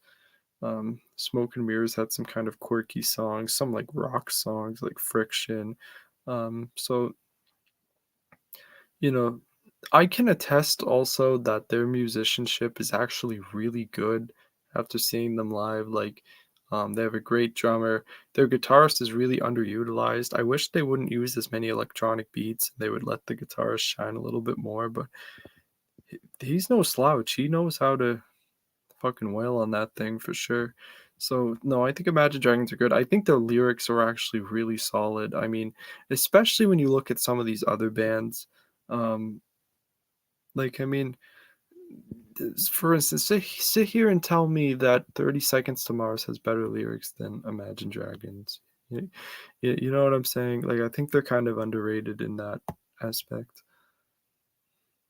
And I think it's just cool and trendy to hate on Imagine Dragons just like it used to be for Nickelback and Creed. And now that I've listened to Creed a little bit, I can say that they're actually kind of good, at least their first two albums. Incubus, I don't care for them at all. They're F tier for me personally, but they're ahead of some of these other groups. I never understood the appeal. Their music, it just sounds like chaotic, like there's no like melody or anything. Like I think they were just trying way too hard to be edgy, if you ask me. Indigo Girls, don't know. I don't know Interpol. Iron Maiden is horrible. They're F tier as well. Borderline suck tier. You thought Guns N' Roses were bad. These fucking guys and just this vocalist, it pains me. I cannot listen to them. They are just like completely generic metal.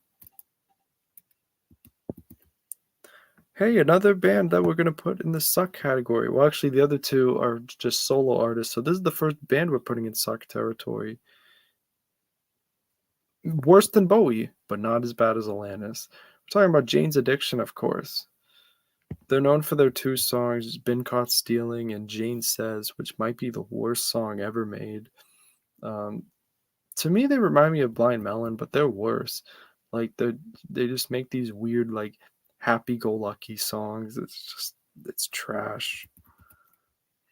Oh, another suck category artist, Janis Joplin. Dude, what is the appeal here? Like, can somebody tell me? Her voice is so bad. Don't even get me started. I know she died tragically young, and that might be why people pretend to like her. I can't imagine. I'm just gonna leave it at that. Jefferson Starship. Now, Jefferson Airplane had a few good songs. Jefferson Starship is a train wreck. They sing that song, "We Built This City." So just on that alone, they can go in F tier. Jethro Tull's alright. I'm gonna put him in D tier. He has some songs I like, but I don't listen to him regularly. Jimi Hendrix. This kind of pains me because he is probably the greatest guitarist that ever lived, as far as I am aware.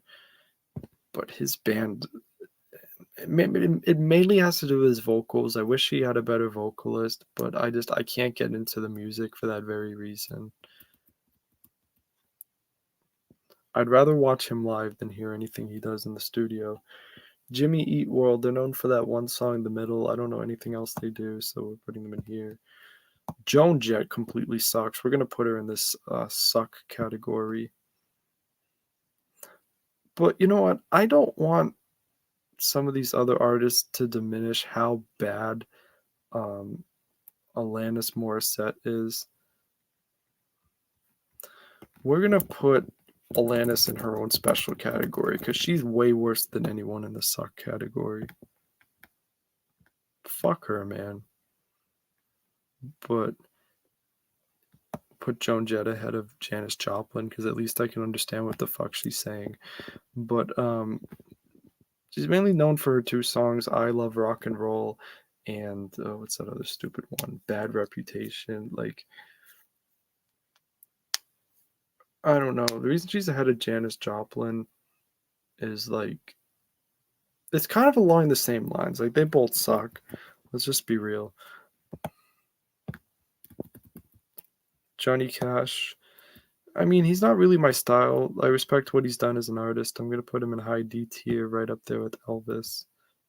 Ring of Fire is an alright little song. Journey. High C. Maybe low B. I really like some of their songs, such as Lights, Any Way You Want It, Wheel in the Sky, Don't Stop Believin'. Did I already say that? Open Arms. Um, One song I don't really like is Separate Ways, Worlds Apart. That song's kind of annoying, but um, Steve Perry has a great voice and stuff, great instrumentals, but I don't like them as much as a band like Foreigner, who they were often compared to. But I mean, how can you not like Journey, you know? I'll put them ahead of Fuel and the Eagles and CCR and Cream. Judas Priest. I usually don't like this genre, but they're not that bad. I'll put them in D tier. They sing "You've Got Another Thing Coming" and "Breaking the Law," which even though it's nothing I would ever really listen to, they're better than like say Iron Maiden. I don't know this band or this band. Kansas. I only know a few songs by them, but I really like the ones I do know. So for that, they're gonna go in low B tier. "Dust in the Wind" is a beautiful song, and I really like "Carry On Wayward Son," "Point of No Return," and I know there's at least a couple others I've heard, so I'm okay with putting them in B tier. The Killers, believe it or not, I don't know that much they do. Of course, I know "Mr. Brightside," "When You Were Young," "Smile Like You Mean It," "Somebody Told Me." There's probably a few others. I have to listen to them more, but I can tell that I'm gonna like them, so I will put them in C tier. Killswitch Engage. It's not really my thing. I don't really like metalcore, but if I was going to listen to a band from this genre, it would be them. They seem kind of decent. I'm gonna put them in like high D tier because I've heard a few of their songs, such as "My Curse," and it's actually kind of goes hard. King Crimson, heard of them, don't know anything they do. King Diamond, is that the same band? I have no idea. I don't know this band, or this band, or this band. Kings of Leon, I only know two songs they do. One I really like, and the other I don't. I like Use Somebody quite a bit. I don't like Sex on Fire. And in general, they seem like the kind of band wouldn't really like, so for that, they're gonna go in D tier. But Use Somebody's a banger. That might be just nostalgia talking, though. Kiss. They're solid enough. I mean, I don't really care about the gimmick. High D tier right there with the Doobie Brothers. Korn, I like them, especially early Korn. Put them like in B tier, right there with Black Sabbath and Aerosmith. Because they've put out some shit too that I'm really not interested in. And they also have just so many albums. I can't be bothered to listen to them all, but their self-titled in particular is great and one of the better new metal albums of all time. Um, they have a song I really like called "Make Me Bad." They have an interesting style, but they're pretty hit or miss for me. Um, Sometimes they're a little overly dark. Now I know a band like Evanescence is dark too, but with Korn, it just sometimes it seems disingenuous, to be honest. Their guitar sound is unique with the like seven strings, so they are quite innovative, and I like enough of their songs to be in B tier. Kuna Coil. I've heard of them because everyone on rateyourmusic.com insists that they are a better version of Evanescence, so I have to listen to them. but as of now, I don't know anything they do. Lamb of God, I've heard of them. I think I've heard a few songs. They suck. Led Zeppelin. Put them right there with Aerosmith, high B tier. The difference with Zeppelin compared to Aerosmith is they never got bad. Now, granted, they didn't stick around long enough to get bad. Who knows what they would have sounded like in the 80s? But man, they are fucking pioneers and innovators. I mean, their first four albums in particular are great. Kashmir is probably my favorite song they do. It's just an epic masterpiece. You get this great combination of Robert Plant's vocals and Jimmy Page's guitar. Even John Bonham was a great drummer. Rest in peace to him. Um, the musicianship level is really high in this band. I don't listen to them that much anymore, so that's why they're not in A tier. But I really respect them for what they've done for rock as a whole.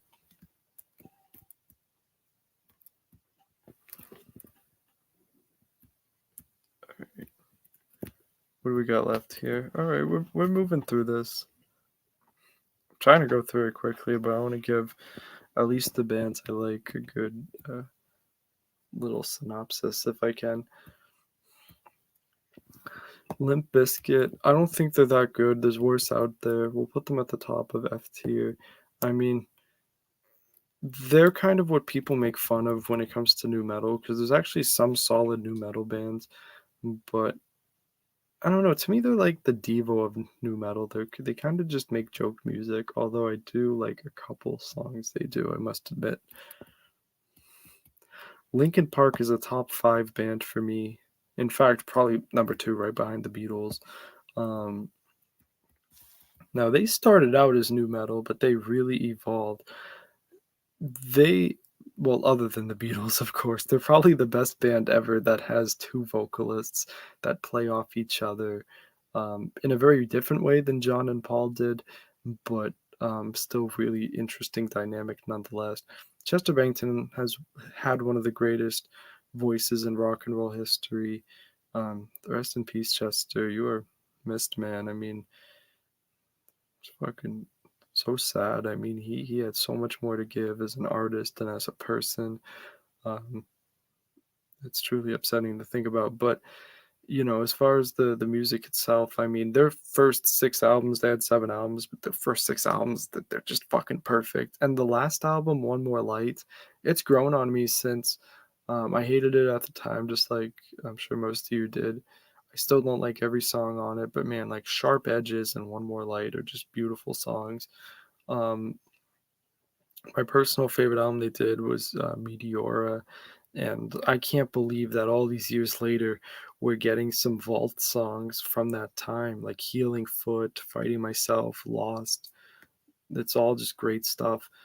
Even Massive, which we found out Mike Shinoda is actually like a great singer. Where was this all of like Linkin Park's career? But Hybrid Theory's good. It's slightly overrated to me. I think they have better albums, but some great songs on there like Forgotten, A Place for My Head, Points of Authority, etc. Um, I really like their more like pop stuff on Minutes to Midnight, like Valentine's Day just really hits me in the feels. I've listened to their discography like a billion times. I am that guy. I'm like a Linkin Park super fan.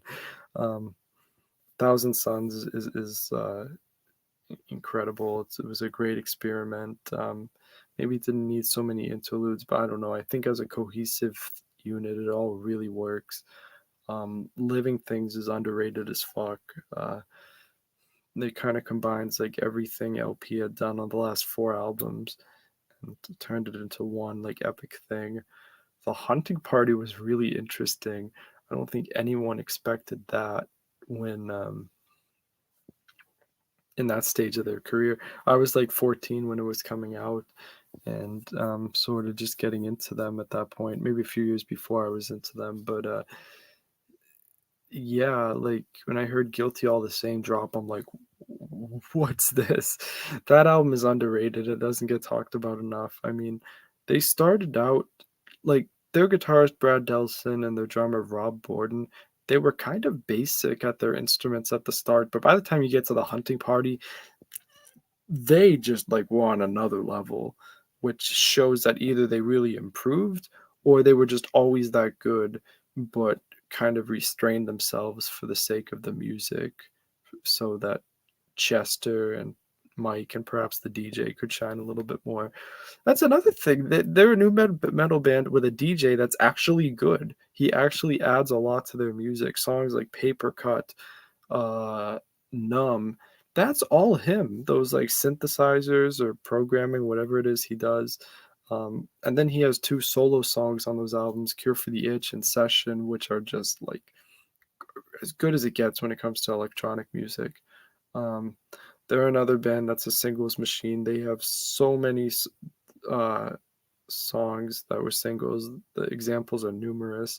New Divide, In the End, What I've Done, Burn It Down, etc. And they're all good. I mean, they are one of the only bands I've ever heard where I like just about every song in their discography. I can count maybe on my 10 fingers songs that I don't like from them.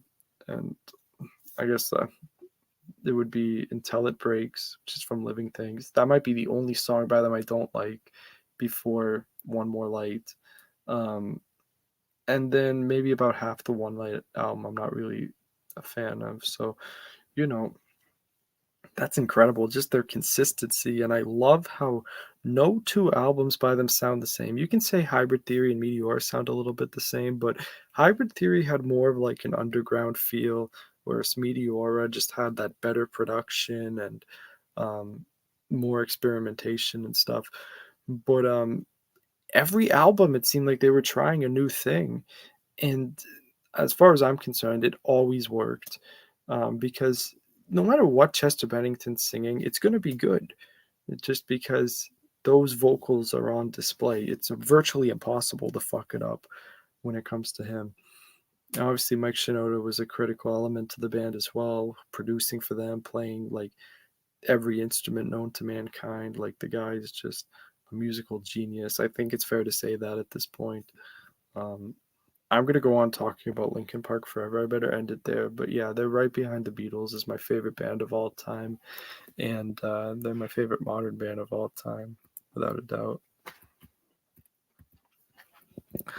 Live, they do Throwing Copper. They're like Bush. They're kind of a one album wonder, but it's a really solid album. I'm gonna put them in C tier because I've also listened to their first album from 1991, and it fucking blows. Um, That said, Throwing Copper's great just for the singles alone. Lightning Crashes, I Alone, Selling the Drama, etc. All Over You is a great song. But even the deep cuts on there are great. Put them right behind Drowning Pool, probably. Um, they're, no pun intended, they're a great live band as well. Their live performances are really solid.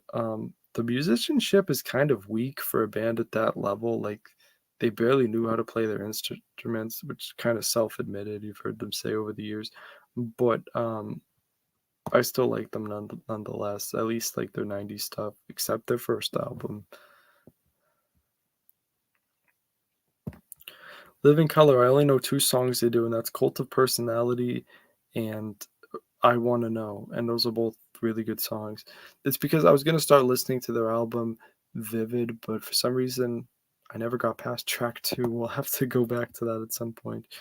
I have a feeling I would like them. We'll put them at C tiers. A Cult of Personality is an all-time great song for me. Um, and yes, hearing it as CM Punk's theme song is what got me into that song. But it's just an objectively great song with a really unique guitar solo. Lou Reed, all I know about him is he was in that stupid project with Metallica, Lulu. So I don't know. Leonard Skinnerd, they're solid. I'm gonna put them right up there with Kiss as like high D. They're not a band I'm really into. I really like Freebird, but that southern rock shit, I can kind of take it or leave it. It's not really my thing. I'm not from the South. I don't know this band. I hate Marilyn Manson. He's not quite suck, but he's like pretty close. We'll put him in F tier. I hate shock rock. I hate music that's intended just to get a reaction of like revolt or disgust. It lacks integrity to me. Mastodon, I know they're a metal band. I don't know anything else about them. People say they're really good, and they might be, but that genre is just not for me, really. Meatloaf, he has one song I like called Two Out of Three Ain't Bad, but otherwise, I generally really dislike him. That song, Paradise by the Dashboard Light, I can't stand it. Megadeth, I don't care about them enough to rank them. This is a metal band, so they're going here. Another top five band. So this almost rounds out my top five. There's one band that I'm not sure if it's going to be on the list. So they're number four. They're ahead of Foo Fighters, but they're behind the Beatles, Linkin Park, and a mystery band. So Metallica have done it all, man. I mean, they're 11 albums in. They have only one bad album, and I actually kind of like it, to be honest. I mean, with better production, it could have been better. I can't sit there and listen to the whole thing. Of course, I'm talking about Saint Anger, but some of the riffs on there are unreal. Like I really like Frantic and Dirty Window and a couple others. But as a whole, so this might be controversial. I generally like their 90s stuff more than their 80s stuff. I'm more of a rock fan than a metal fan, so obviously the Black Album is iconic to me. All of the singles on there are just masterpieces. I really like Load and Reload, especially Load. Dumb album names, but aside from that, like the Outlaw Torn, Bleeding Me, Hero of the Day are just genuinely beautiful songs. Like um, something that 80s Metallica fans never saw coming, and I know a lot of people didn't like that shit. Their concert with the orchestra too, where they came up with those songs No Leaf Clover and Minus Human, just breathtaking. And then of course, don't get me wrong, I liked a lot of their 80s songs. They had a lot of hits during that time. Master of Puppets, One, For Whom the Bell Tolls, to name a few, even though that wasn't a single.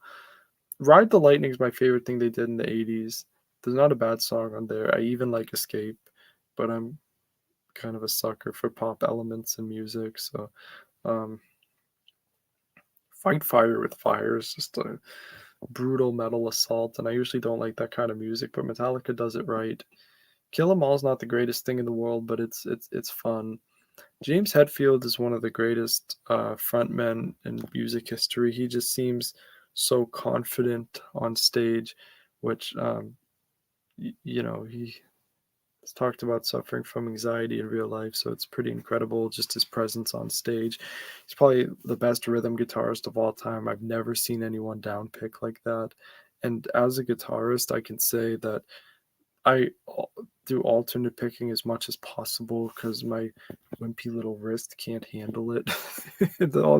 I couldn't downpick the way he does. Um, yeah, they're just great, and they have so many songs I enjoy. Even their more recent material, I think Magnetic is a solid album. The production's not the best, but the songs themselves are great. Like Suicide and Redemption is uh, just a 10-minute masterpiece. Great stuff there. Their latest album is probably my least favorite in their discography, and even that, it's not terrible, but it's just like it's more of the same. It's hardwired to self-destruct on repeat. Like I would have liked for a little more experimentation like they did in the Load and Reload days, but that's probably out of the question now because ever since Saint Anger, Metallica fans have forced their hand, and now all they're ever going to make is the same album over and over again, trying to pretend it's still 1983. Now, granted, they're still good at it, but it's like I'm personally getting tired of that. I want more experimentation when they're in the studio. I appreciate the fact that they're still making albums, but to me, 72 Seasons is virtually the same thing as Hardwired to Self Destruct. I would rather listen to Saint Anger than that album. Not that it's 72 Seasons is bad, but I'd give it like a 4 out of 10. Just being honest, but that doesn't take away from how much I like and admire this band.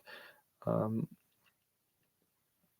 the Black Album has some of the best production you'll ever hear in metal, and it's not just that. Like the songs speak for themselves. Like I mean, a song like "The Unforgiven," just epic, man. They're in my top 5 without a doubt. Mighty Mighty Boss Tones, heard of them, don't know anything they do. Modest Mouse, heard of them, don't know anything they do. Motley Crue is going in suck. They're almost as bad as Jane's Addiction. To me, this is the shit I hate. I don't know that I think they're considered hair metal, but it's just like they seem like real scummy to me, and like the music is just trash. Their vocalist cannot even sing for shit. a- And they're just irritating as all fuck, and their lyrics are just terrible. Motorhead, put them in F. Where did I put them? I lost them. Here it is. They do sing Triple H's song, which admittedly is a banger, but anything else, this guy sounds like he's struggling to take a shit when he sings. He's one of those vocalists. Who do we got here? I can't see that. I don't know about Mudvayne really, so we'll put them here. Muse is a band I've been wanting to listen to because I know some of their songs, and a vocalist I was working with recently on a music project sounds a lot like this guy, so I was inclined to check them out, but I never really did. They seem like a band I might be into, but for now they're going in here. Mushroomhead metal band, don't know or care about them. My Chemical Romance is solid. I'm gonna put them at the top of D tier. They're a little cringe looking back on it, but there's something undeniable about that 2000s sort of sound. Neil Young, I don't care about him. I'm not gonna rank him. Nickelback, they're actually pretty solid sometimes. We'll put them right there with My Chemical Romance because it's kind of the same thing where like even though it's like undeniably cringe, it's memorable, and definitely when it's part of the soundtrack of your life, there's really no taking that away. It's like always gonna be there. Um, they have some songs I like. I like How You Remind Me, even though it's been played a billion times.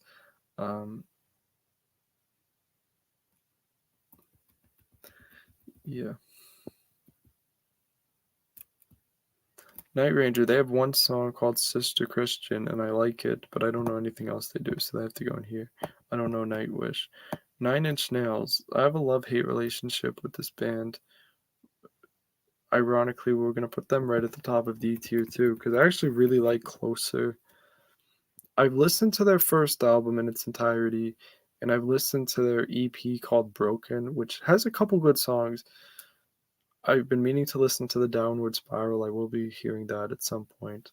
But I just think this guy's voice is kind of annoying, but I do like their instrumental elements. I think it's a unique fusion of rock and electronic stuff. Sometimes the lyrics are actually really thought provoking and insightful. Sometimes the instrumentals are a little too abrasive with this like industrial sort of thing, but um, I don't know. There's definitely worse out there, but I think they're a little overrated. But I'd have to hear more of them. Let's see, where are we at here? All right. Last video was about 2.5 hours. This is probably going to exceed that.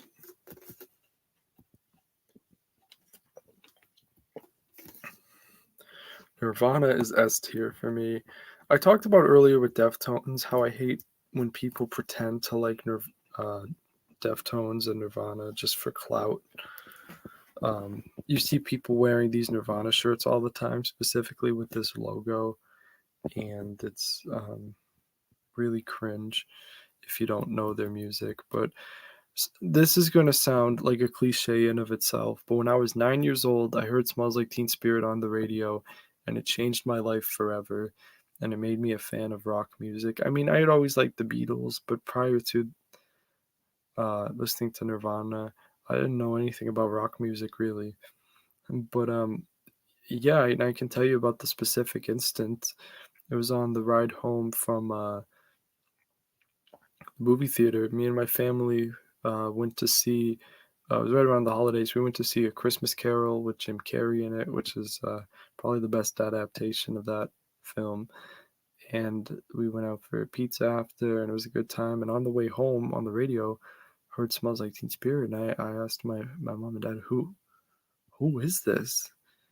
And so I looked them up and stuff, and I heard another song from them called "In Bloom," which I really liked at the time, and I still enjoy that one. But over time, I was kind of obsessed with them as a kid, and I still really appreciate them to this day. My favorite song they've ever made is "Lithium."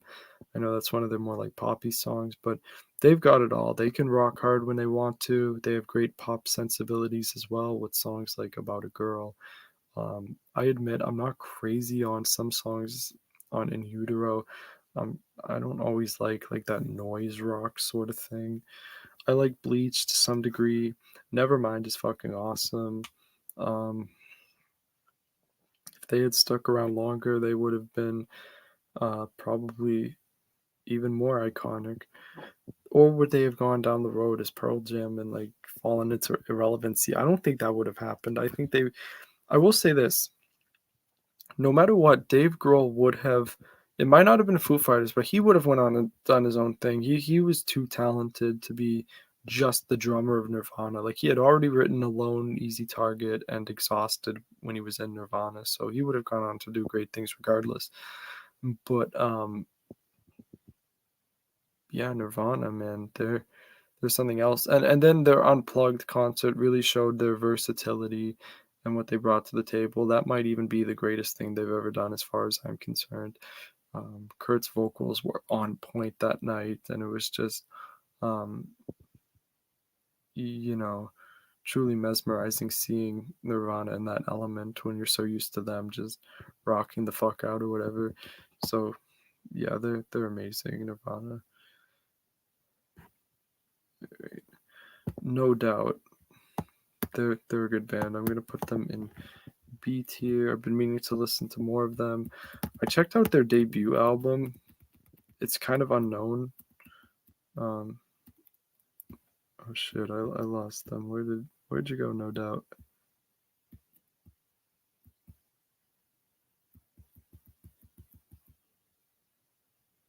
Here they are. Okay. I love Gwen Stefani. I mean, first of all, she's hot as fuck, even to this day, at her advancing age. I don't know how that's possible, but as far as her vocals, they're unlike anything you've ever heard. I mean, I really like the ska element in their music. I mean, "Don't Speak" is an all-time great song for me. It's just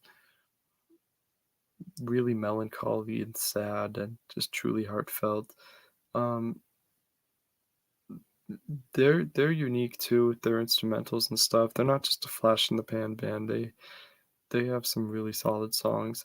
I think as far as the music goes, No Doubt is better than like her solo career, even though I really do like that song, "The Sweet Escape," another essential 2000s nostalgia song. Heard of this band, don't know anything they do. Oasis, I don't care about them at all. I'm sick of Wonderwall. Metal band, don't know or care. Ozzy, Ozzy's solo career is not as good as Black Sabbath. We'll put him in C tier. I love No More Tears. That's a great song. Crazy Chain, I mean, has a cool riff, but I'm not crazy about it. I really like Over the Mountain. It's a good song. I mean, Ozzy's just a badass, and he's very unique. Don't know them. I think Pantera sucks. I mean, that's going to draw some criticism, but some of the worst vocals I've ever heard. And I hate how they have to play like slightly off pitch when it comes to their guitar tunings. Like, I don't know what the fuck that's about.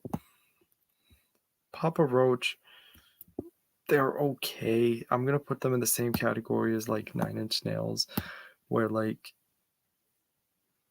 I don't know, like so I listened to their first two albums. The first one was alright, had some good songs. The second one was just basically the same thing. And then anything after that, they stopped with the new metal shit and it just became post grunge, and they really fell off hard. Um, I don't know, and I don't usually say this because I'm not crazy into hip hop, but better off when he's rapping because that was kind of a unique element of their music. Like I really like their song Between Angels and Insects, but overall, they're not great. The guitarist is decent, I'll give him that. Paramore's a really solid band. I have to listen to them more. For now, I can only put them in C tier because I don't know much they do. But Hayley Williams has a good voice. I love their song. That's what you get. That's probably my favorite thing they do. But they're a band I have to check out more because um, I've been told they're a lot like Flyleaf, and I really like them. I don't think they were on this list, but Flyleaf would be an A tier if they were here. This list is probably missing some artists. They're probably gonna miss my other top five band, which would be unfortunate. But we'll see what happens. We're not at that letter yet, so I'm curious to see. Parkway Drive, metalcore, don't care. Pearl Jam, A tier. They're really good. I know some people say they're boring, and granted, sometimes they are, but you cannot take away from their first album, 10. Every song on there is a banger. I mean, just pure grunge mixed with like classic rock.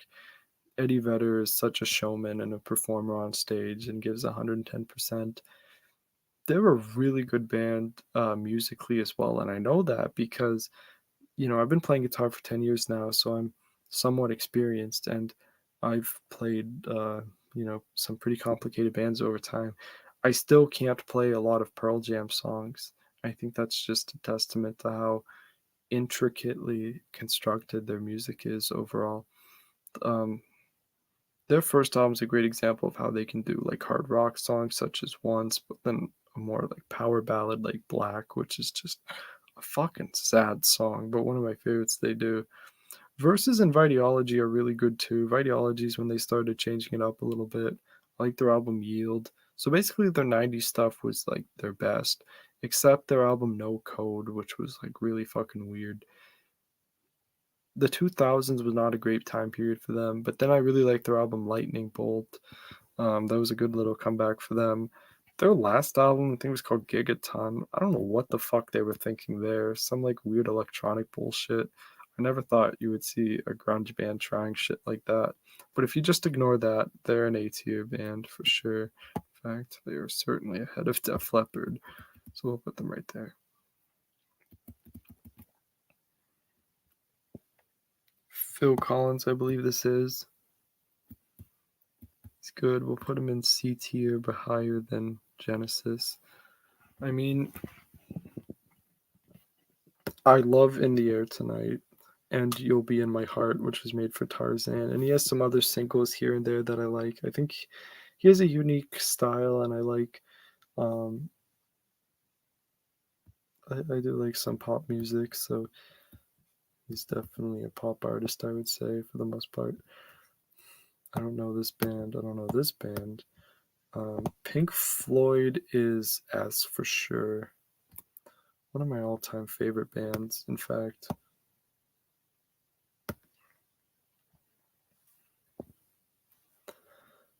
So, Pink Floyd, I mean, I don't know much of their material prior to 1973, although I did listen to their debut with Sid Barrett, and it's actually like it's kind of good. I like some songs not as much. They went on a tear in the 70s. I mean, three of the best albums of all, some would say four, but three, I would say three of the best albums of all time they made in the 70s. Dark Side of the Moon, Wish You Were Here, and The Wall. Animals is all right. It's not like my cup of tea personally, but and my favorite of those efforts would probably be The Wall. I mean, it's a great concept album. There's so many songs, um, and it just really works. I mean, Dark Side of the Moon 2 is timeless, and like the technology they were using at the time is incredible. David Gilmour is underrated as both a guitarist and a vocalist. I mean, his vocals are just haunting at times, and at other times really like chill and relaxed. And I don't know, they're definitely a band you can vibe out to. Wish You Were Here is a beautifully tragic song. That whole album, every song on there except Have a Cigar is just kind of okay. But Shine On You Crazy Diamond is just like epic. I don't know how anyone is even able to write a song like that. It's like over 20 minutes combined. Um, And then Welcome to the Machine is really interesting as well. Now, as far as when Roger Waters left, I still think they were good. Momentary Lapse of Reason is a good album. I love One Slip. I think it just goes to show David Gilmour kind of carried the band.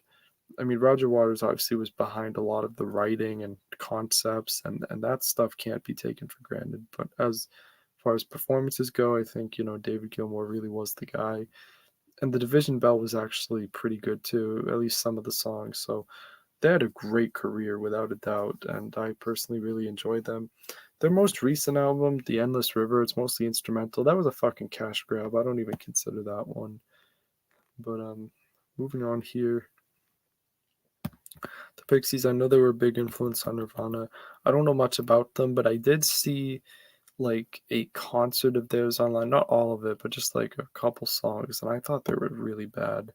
But I'm just gonna put them in I don't care. Poison sucks. Generic hair metal. F tier. Primus, I've heard of them. I don't know anything they do. Don't know who this is. Puddle of Mud. They're all right. I'm gonna put them in C tier because they have a few songs I really do enjoy.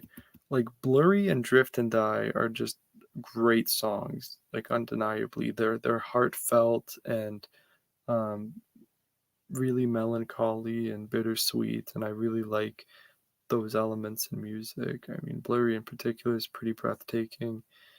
She Hates Me is kind of a guilty pleasure. I like Control, but not the bridge. That I don't know why they felt the need to throw that in there. The part where he's like, "I love the way you smack my ass." It's like, do we really need fucking lyrics like that? But and then I also like the song "Famous" because it was in a WWE video game. But if it wasn't for that, I probably wouldn't like it that much. It's just nostalgia. So some of their songs, and then Psycho was an alright song. So I just named about six pretty solid songs. Oh, and We Don't Have to Look Back Now is alright. So that's now we're up to seven. So that's enough to warrant them being in C tier, despite having some of the worst songs of any post grunge band. I mean, especially lately.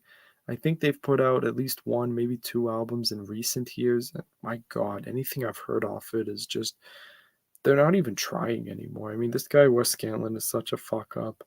Um, I don't think they're very talented, to be quite honest. I think they got kind of lucky. I mean, it just goes to show how, like, if you have one or two big hits, that can carry your entire career sometimes. So yeah, that's kind of my thoughts on Puddle of Mud. Stupid band name too.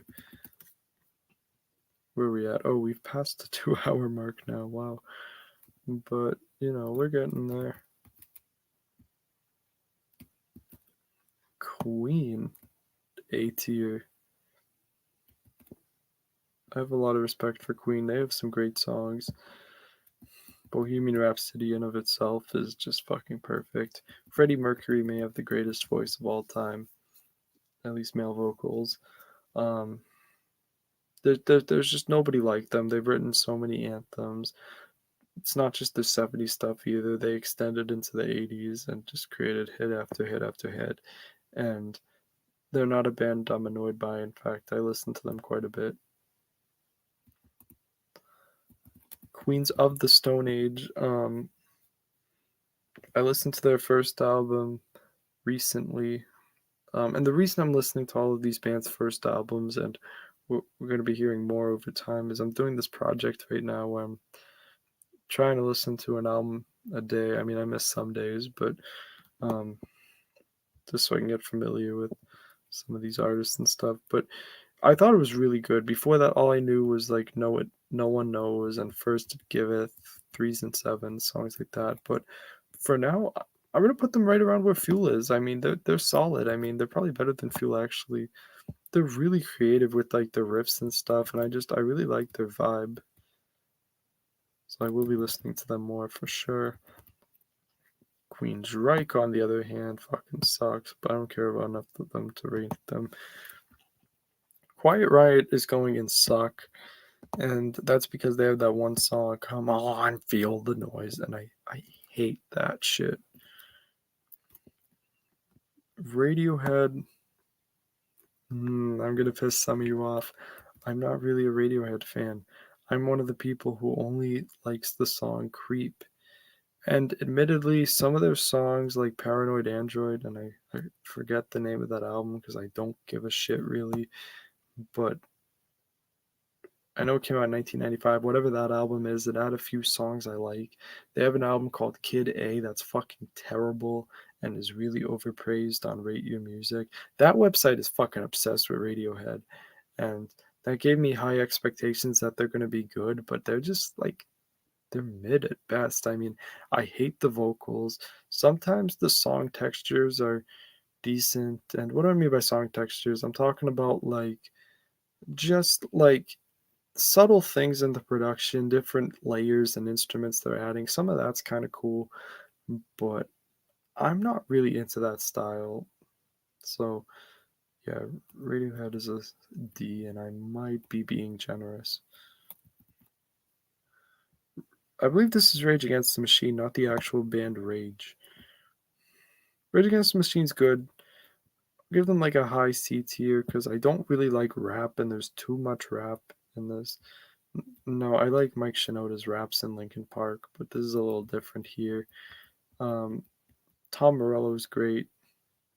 Um,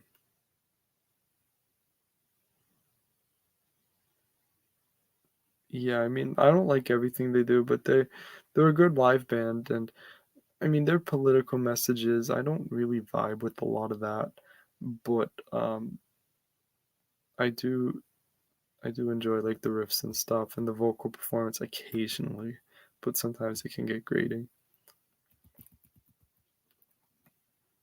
Rainbow, heard of them. I think they're a hair metal band, but I don't know them.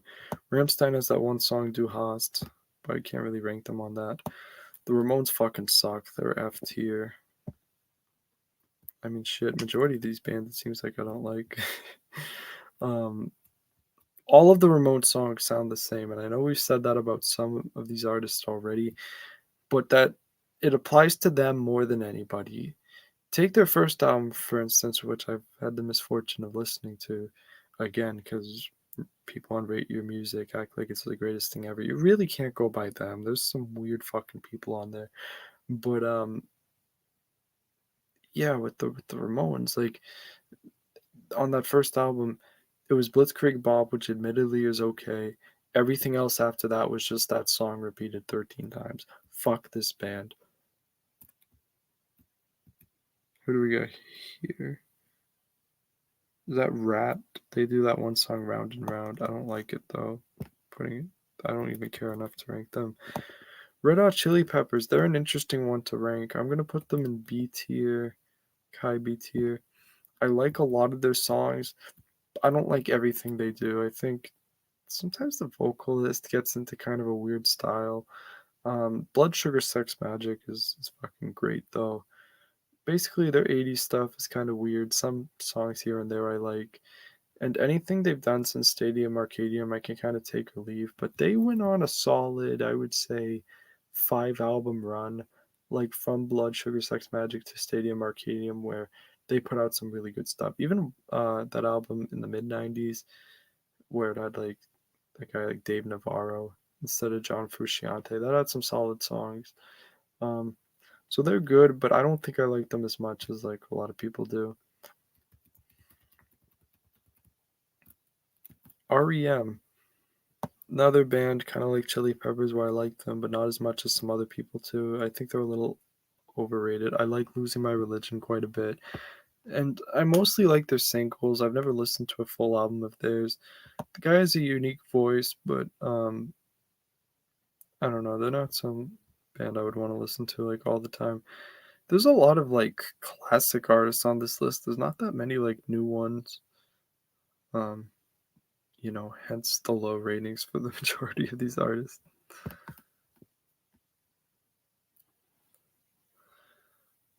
Because now that, with some exceptions like Led Zeppelin, Pink Floyd, the Beatles, etc., when it comes to like 70s and 80s bands, I mostly only know the singles. I mean, I'm going to be hard pressed to listen to an entire album when it comes to anything pre 1990.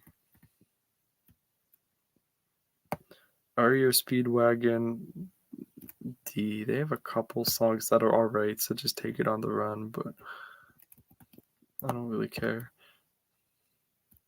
They're kind of boring. Heard of the Replacements, don't know anything they do. Don't know Rhapsody.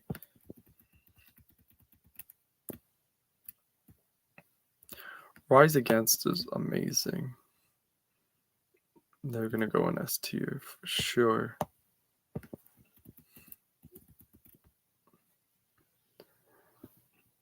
They're really consistent. I haven't heard anything since the Black Market though. I really got to catch up on them, but you're talking about 7 albums of theirs I really like. I'm including their independent albums, The Unraveling, which is underrated, of course, and Revolutions Per Minute, which is actually a little overrated, but still solid. To me, the best album is Suffer and The Witness. Every song on there is a banger, and songs like Roadside and Survive have just been so instrumental in the soundtrack of my life. And I keep talking about the soundtrack of my life, but um, that's really important to me. Just songs that remind me of a certain time period, or what songs that remind me of who I am as an individual. All of that shit is very meaningful to me. So Rise Against, I've listened to quite a bit over the years. Like I said, I got to catch up on the new material. Now, unlike Rage Against the Machine, I find that they're, you know, being outspoken politically, it's usually for a good cause and something I can stand behind. So that helps when it comes to the lyrical nature. Um, they do punk rock right. It's a little bit heavier, and there's some post grunge elements in there too, as far as I can tell. Um, Even when they got radio friendly, like Appeal to Reason, Endgame, The Black Market, those albums are all still solid. I think his voice has gotten better over time, and the band is just really solid and tight. I would love to see them live someday.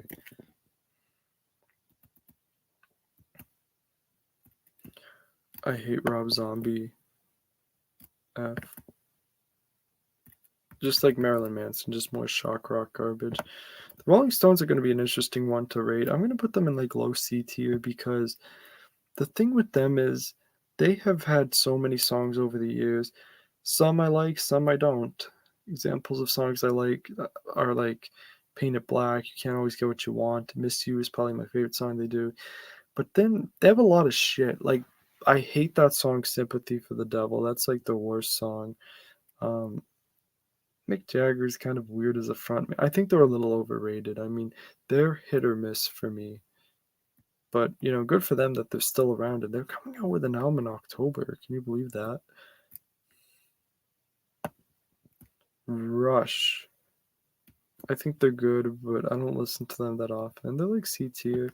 I think they're very talented and unique, but I'm not like obsessed with like prog rock or anything. Let's see, how long do we have to go? We still have quite a few.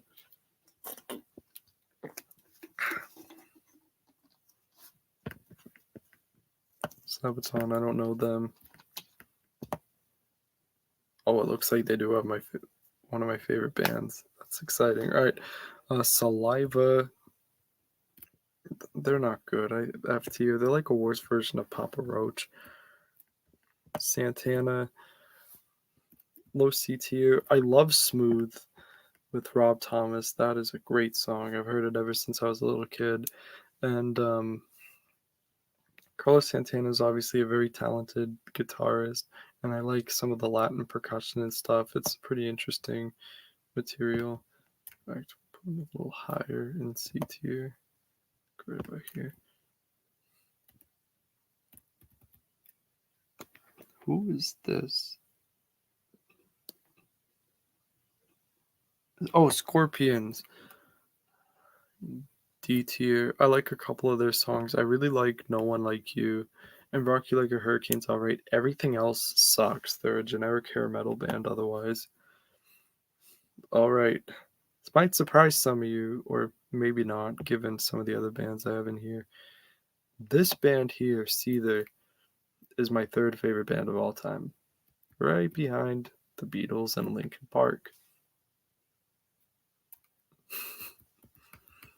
Some of you guys hate on this band too much. I like them better than Nirvana. They're often called Nirvana ripoff. I think they far exceeded anything Nirvana ever did.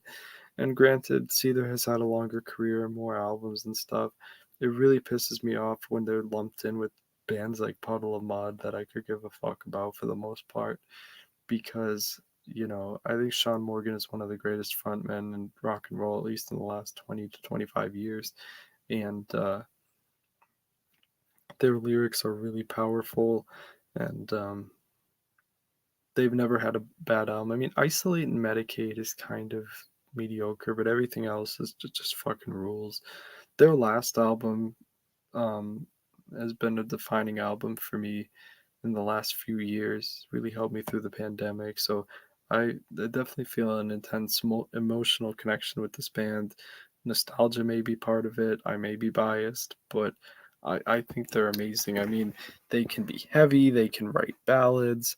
There's just something really special about them. And I think we all have those bands where even if they're not the most musically complex or like um, things of that nature, you still really like them. And they're a really important band for me, and I love all their albums. I like everything they stand for, and the musicianship is unique, and there's so much love and care that go into their albums. Like on any given song, you can hear just how great the production is and how many little subtle things are added in there. And it's just really interesting. I mean, they're basically grunge, but like with better production and mixes. And to me, they transcend any grunge artist that they were influenced by. I mean, I'm not going to sit here and say they're the greatest musicians in the world per se, but um, to me, there's something really amazing about them. They're kind of a weak singles band for me. Like their deep cuts are on another level. Like I mean, and the lead singers even said this that typically their best songs will be like a track 11 on an album that, you know, nobody knows. For me, their best singles are songs like um, "Rise Above This," "Driven Under," "Tonight," "Wasteland," "Dangerous," and a few others. "Words as Weapons" as well. But I'm leaving a lot out. Like, there's some singles they've had that I'm not that big on, like Fine Again, Truth, Breakdown are all kind of average to me. Country Song is whatever. Let You Down, I don't really care about. Although it's pretty good live. I've seen them live before. Last year they actually played with Breaking Benjamin, and they were better than Breaking Benjamin live even. They just have such a presence out there. Um yeah. I might be a little biased as well for another reason. On Reddit, I'm a mod in the Seether community, so I'm always up to date on like Seether news and keeping that uh, content flow going in that community. So I definitely have a vested interest in them. I understand why people wouldn't like them, but for me, they're very important to me, and that will never change.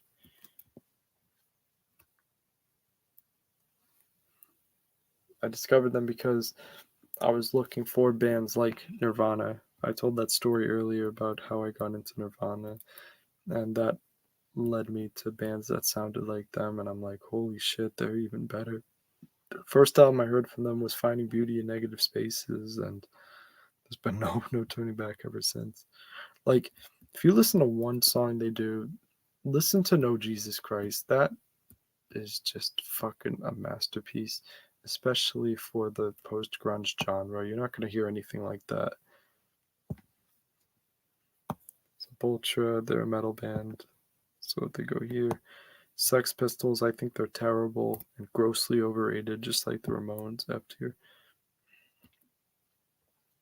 Shinedown is a solid band. Put them in high B tier because I don't like everything they do, and their last album was kind of a disappointment. The Crow and the Butterfly and I'll Follow You are literally two of my favorite songs ever. So they're really good at doing like power ballads. Also, If You Only Knew is incredible as well. Um, and then Save Me is a great song. They're a band where if I listen to their entire discography, the only album I've heard in its entirety is The Sound of Madness. Oh, and Amaryllis, which is good too.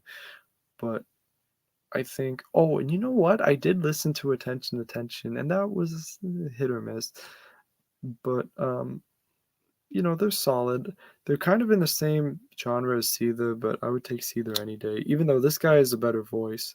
Brent Smith, he's, like, insanely talented. He can hit a lot of high notes and stuff. Wow, I'm surprised to see Silver Sun Pickups in here. They might be the most unknown artist on this list, but somehow I know them, and I think they're fucking great. They're an S tier for me easily, just for their first 2 albums alone. Carnivus and especially Swoon. I actually just listened to Swoon again yesterday for the billionth time. Um, I discovered them because their song "It's Nice to Know You Work Alone," which is literally my favorite song of all time, to be quite honest. I discovered that in an MLB baseball game when I was a kid, and I'm like, "Whoa, who are they?" And I listened to Swoon immediately, and then eventually Carnivus, which is probably more known, and even like more recent stuff where they're not as like rock or shoegaze is still good. The songwriting is on point. A lot of people compare them to Smashing Pumpkins. I'll take them over Smashing Pumpkins any fucking day. Just a really unique indie band. I don't know if they're even really indie because I don't like a lot of indie, but they're right up there for me. In fact, they're going ahead of Foreigner and Fleetwood Mac. Believe it or not, yeah. Listen to them if you haven't. You won't be disappointed. Skid Row sucks. They're another wannabe hair metal band. Slash, just on his own. I don't know. I don't know anything he does really. He did a project with Miles Kennedy, which was kind of solid. I guess for that high D tier, because I do remember that. He does a song called Anastasia, which is actually really good. Man, my voice is kind of going. We've been at this quite a while, but we're getting close to the end. Is this Slayer? I fucking hate them. Another horrible hair metal group. I don't really like Slipknot. I have to be honest. I put them in F tier. I have a little more respect for them than say like Slayer or Skid Row, but it's really not my thing. I mean, maybe when I was like 16, 15, 16, I'm like, oh, they're kind of badass, but they don't do it for me anymore. Oh, I just alluded to Smashing Pumpkins. I still like them, even though I like Silver Sun Pickups more. They're B tier. Shara Brock and Melancholy and Infinite Sadness are just legendary albums, obviously. Um, the band itself is really good. Billy Corgan, even though he doesn't have a good voice, it really works, and they're a cool alternative band.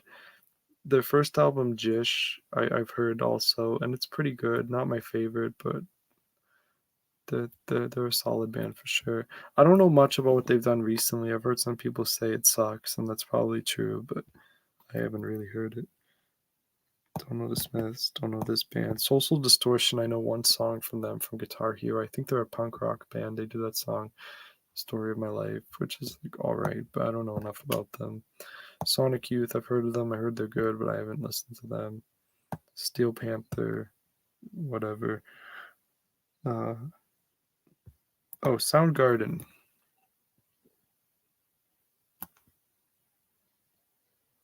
Like a low A.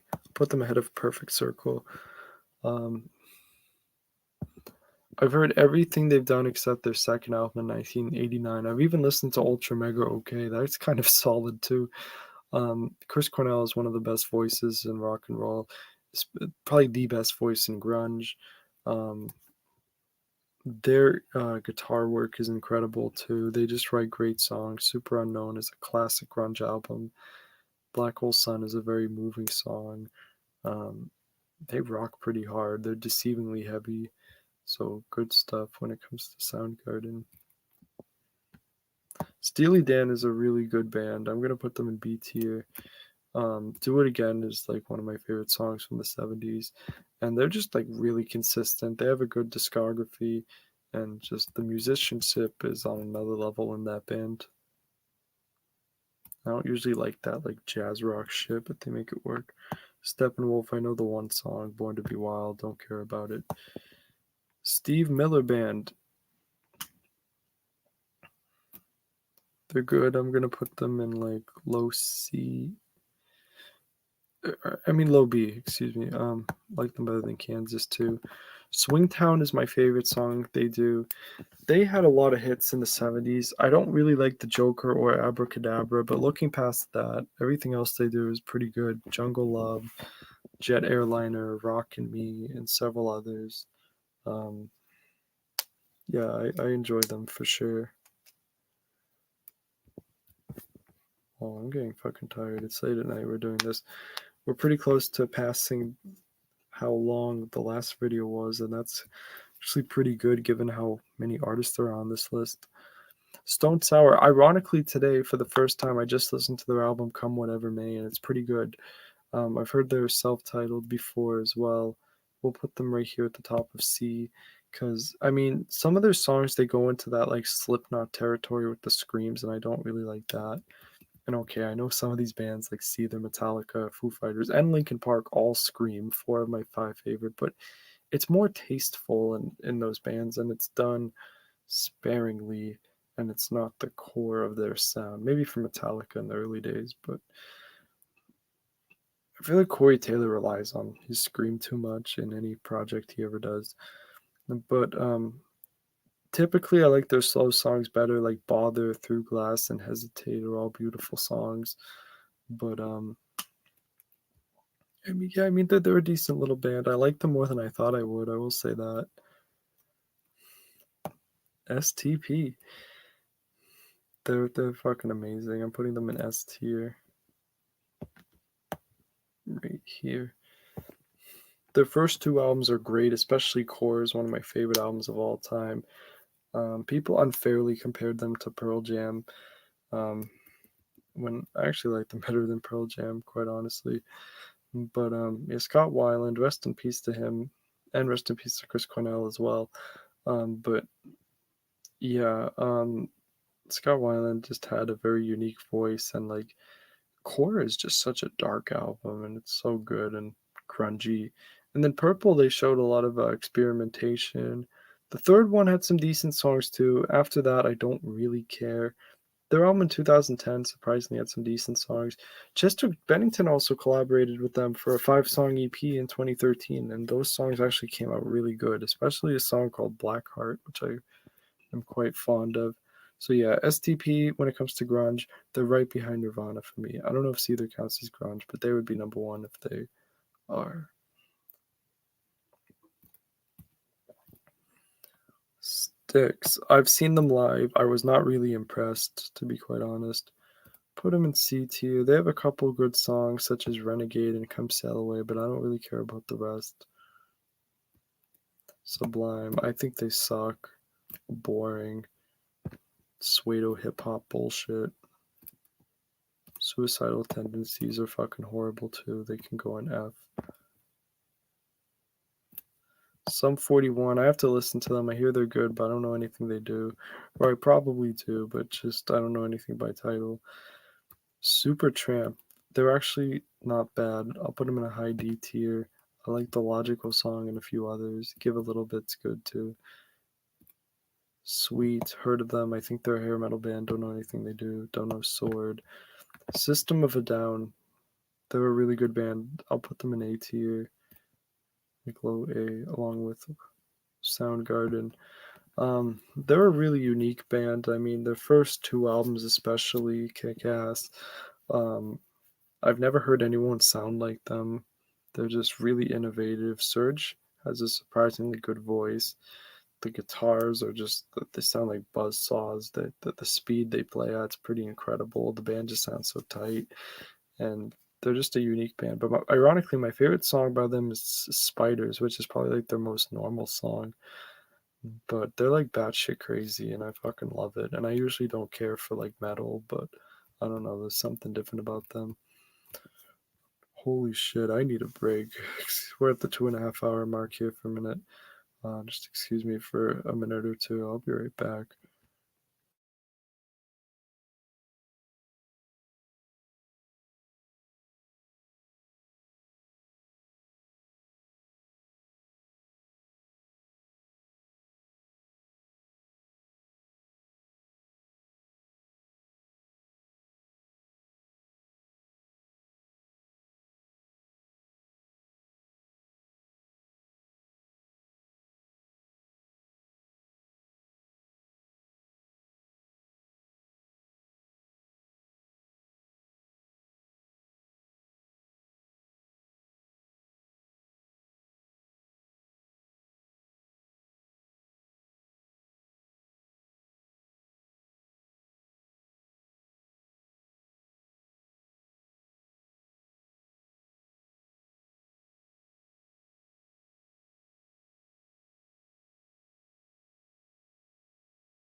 Oh shit, I had my mic muted.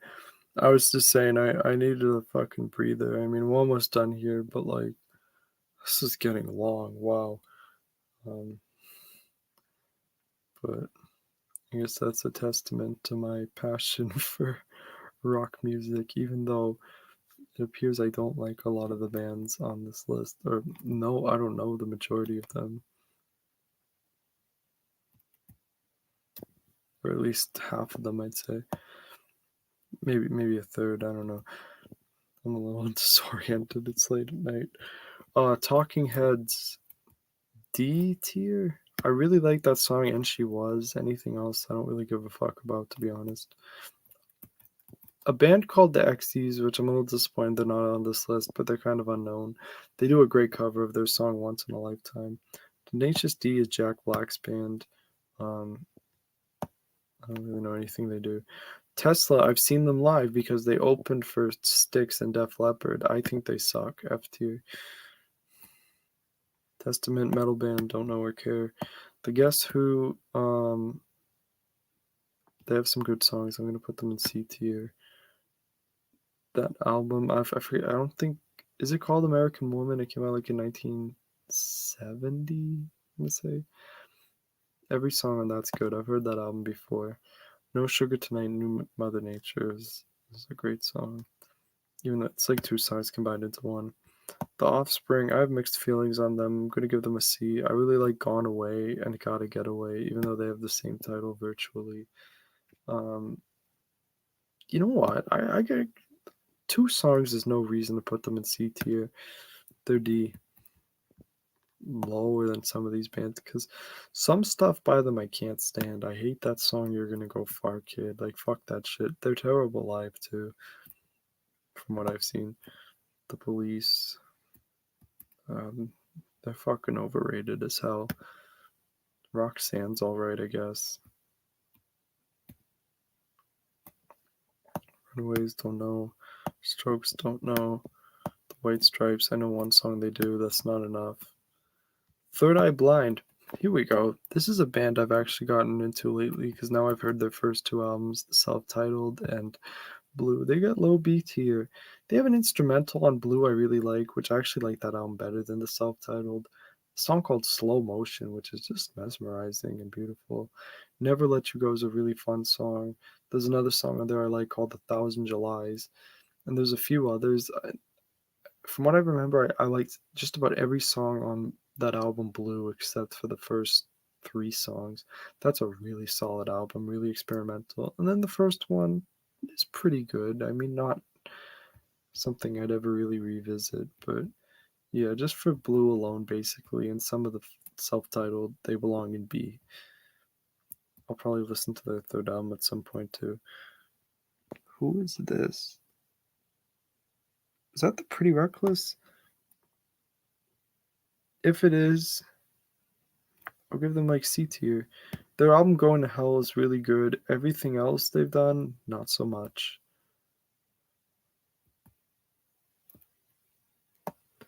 Tool. I don't, again, just like with Red Hot Chili Peppers, I don't think I like them as much as some people, but I will put them in B tier. Um, they have a really unique style. I'm not really into their latest album. I think a lot of people can agree on that. Um, I think their album 10,000 Days is actually my favorite thing they do. Probably an underrated, or shit, it's late at night. I can't even get my words right. It's probably not a popular opinion, but I like 10,000 Days quite a bit. And then the two albums preceding that, Anima and Laterus, uh, those are really good too. Undertow is just alright for me. Oh, and I also heard their EP Opiate right before Undertow. That's not that good, to be honest. Toto, they have some songs I like, such as Africa, Rosanna, and especially Hold the Line is a classic 70s song. We'll give them C for all of that. I've never heard a bad song by them, but I just basically only know those three and maybe a couple others. Train.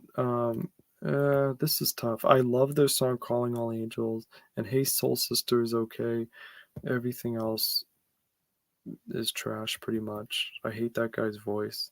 But Calling All Angels, I don't know why, but that maybe nostalgia is part of it, but that's such an like emotionally resonant song for me.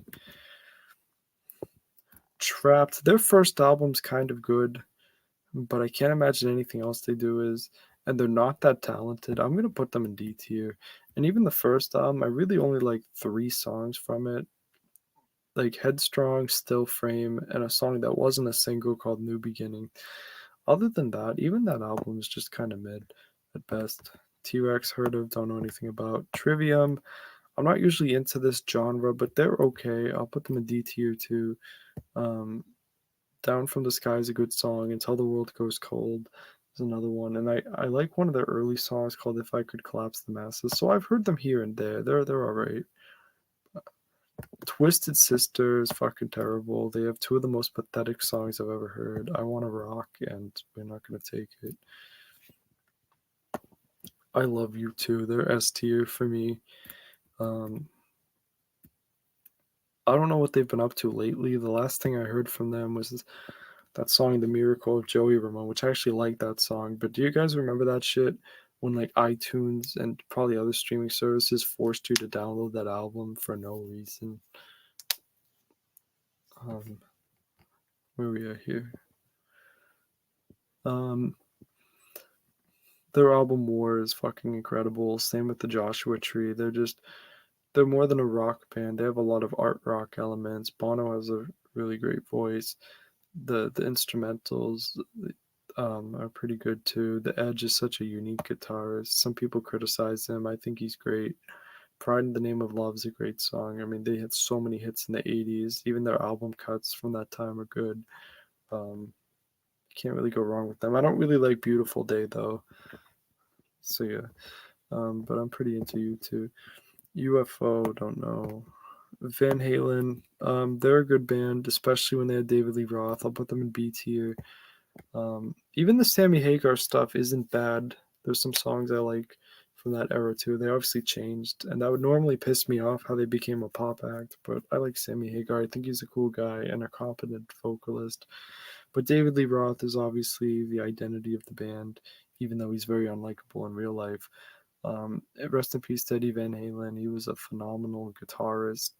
Um, one of the best ever, very influential. Eruption is just like fucking blows my mind to this day. So yeah, I have a lot of respect for Van Halen and what they've done. Velvet Revolver, they weren't good at all. It's weird, right? Because Slash and Scott Weiland are great musicians, but for some reason that project was terrible. So F tier. I don't know who this is. I don't know who this is. Is that Volbeat? I actually like them. I'm gonna put them in C tier. I don't like everything they do, but Heaven or Hell's a great song, and they have a few others too I like. They have a good guitarist. The vocal style is unique. Sometimes it's a little off-putting, but at other times I don't mind it. Warrant, heard of them, but they probably suck. Wasp, don't know.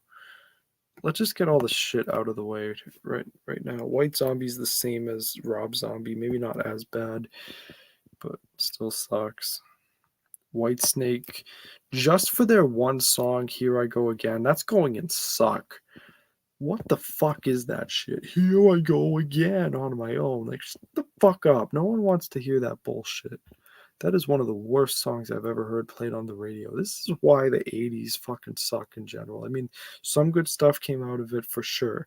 Metallica, U2, Def Leppard, and a few others. But overall, it was just this one hit wonder garbage. And I could be wrong on this, but I thought I read one time that there are members of Deep Purple in that band, and that band is actually pretty good. So what the fuck is up with this Whitesnake song? And they play it every second. It's on commercials. You can't fucking escape it. What do you mean, here I go again? Like, that is the. I can't even. That's going to drive me insane even thinking about that shit. And it's not just that chorus, it's like you have the most annoying synthesizer in the world start that song with the meow, meow. It's like, God, I'm getting fucking enraged even thinking about it. Winger is basically a joke band. Don't know them. Alright, so we're left with 5 bands that I know enough at least to rank. I just heard the Blue album by Weezer recently, and it's great. Some songs from Pinkerton are pretty good too. Other than that, I don't like them that much. They're kind of just cringe, honestly. But the Blue album is solid. I mean, Say It Ain't So is a great song. So is Surf Wax America, Holiday, Buddy Holly, My Name is Jonas, Only in Dreams. Basically, that whole album is just fucking amazing. And then, like I said, some of the songs on Pinkerton are good. Otherwise, I don't give a fuck, really. They have a good cover of Africa. I'll give them that. So we'll put them ahead of some of these bands here. I'm kind of losing track of the order. The only thing that's really in order is from A tier and up. And of course, there's some artists missing, unfortunately. ZZ Top, they're okay. I'll put them in high D tier. I like their song Lagrange. That's a cool little groove. They're more of that southern rock shit, along with like Leonard Skinner. In fact, I'll put them next to Leonard. They're they're not the worst thing ever. Yes, I don't like them as much as my parents do, but I respect them. They have some decent prog rock songs. I like Roundabout quite a bit. It's gonna be high D tier for me.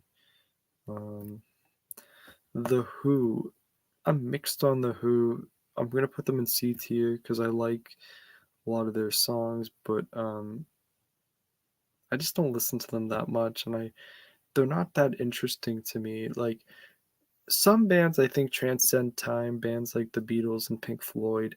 I don't care how old you are, I think those artists can be liked by anybody and they'll be liked in 100 years. For me, The Who, they sound kind of dated. They sound like a product of their time. If that makes sense. Where I can listen to Here Comes the Sun by the Beatles or numerous other Beatles songs, and that sounds like it could have been written today. I think that's the difference there. Um, and last but certainly not least is Wings. Paul McCartney's other group in the 70s. I'm going to give them A tier, head of System of a Down. Um, yeah, I mean, they wrote a lot more like pop songs, such as like Let 'Em In and shit like that, even though that's one of my favorite songs they do, actually. Band on the Run's a masterpiece. Live and Let Die is cool. They had a lot of great songs. I mean, obviously, they're not as good as the Beatles, but good for Paul McCartney that he had such a solid project after that. So, shit, I'm like out of breath here. Let's take a look at this. These are all the artists I don't know or care about. Like for instance, I know Muse, but I don't really know that much of them, so I didn't put them on the ranking. There's only one Alanis Morissette, and she's at the very bottom. These artists all fucking suck, especially Whitesnake with their one horrible ass fucking generic 80s bullshit song. And all these other artists are right there with them. F tier, I don't like any of these artists, except Limp Bizkit at times. They're kind of decent, depending on the song. D tier is just bands that I either like maybe a few songs by, but I just don't really care about. C tier is like decent bands that like I could see myself maybe liking more over time, depending on the band. B tier are really good bands that I listen to somewhat consistently. A tier are just bands I have like great respect for and listen to a lot. S tier is like the best of the best aside from my top five, and my top five speaks for itself. So that's a pretty comprehensive list. There are some artists I can think of that aren't on this list. Like for instance, I'm a huge Taylor Swift fan. She's not on this list. Actually, I don't know if she's ever done anything that could be considered rock, but hell, I would have included her. Alright, so that pretty much concludes it. We kept it under 3 hours somehow, and, that was a lot of bands to cover. Wow. I'm a little fucking exhausted, but I love, um, rock music, and I'm very passionate about music. I hope you guys enjoyed this ranking, even though I'm a little bit fucking tired from it. But, let me know what you think. Let me know which bands you would have ranked higher or lower. Apologies if I was a little harsh on some of these bands. I don't claim to be like a music expert. This is all just like subjective opinions and that sort of thing. Um, excuse me. There will be more of these videos in the future, so just stay tuned for that. I am the List Bro, and I will see you guys next time.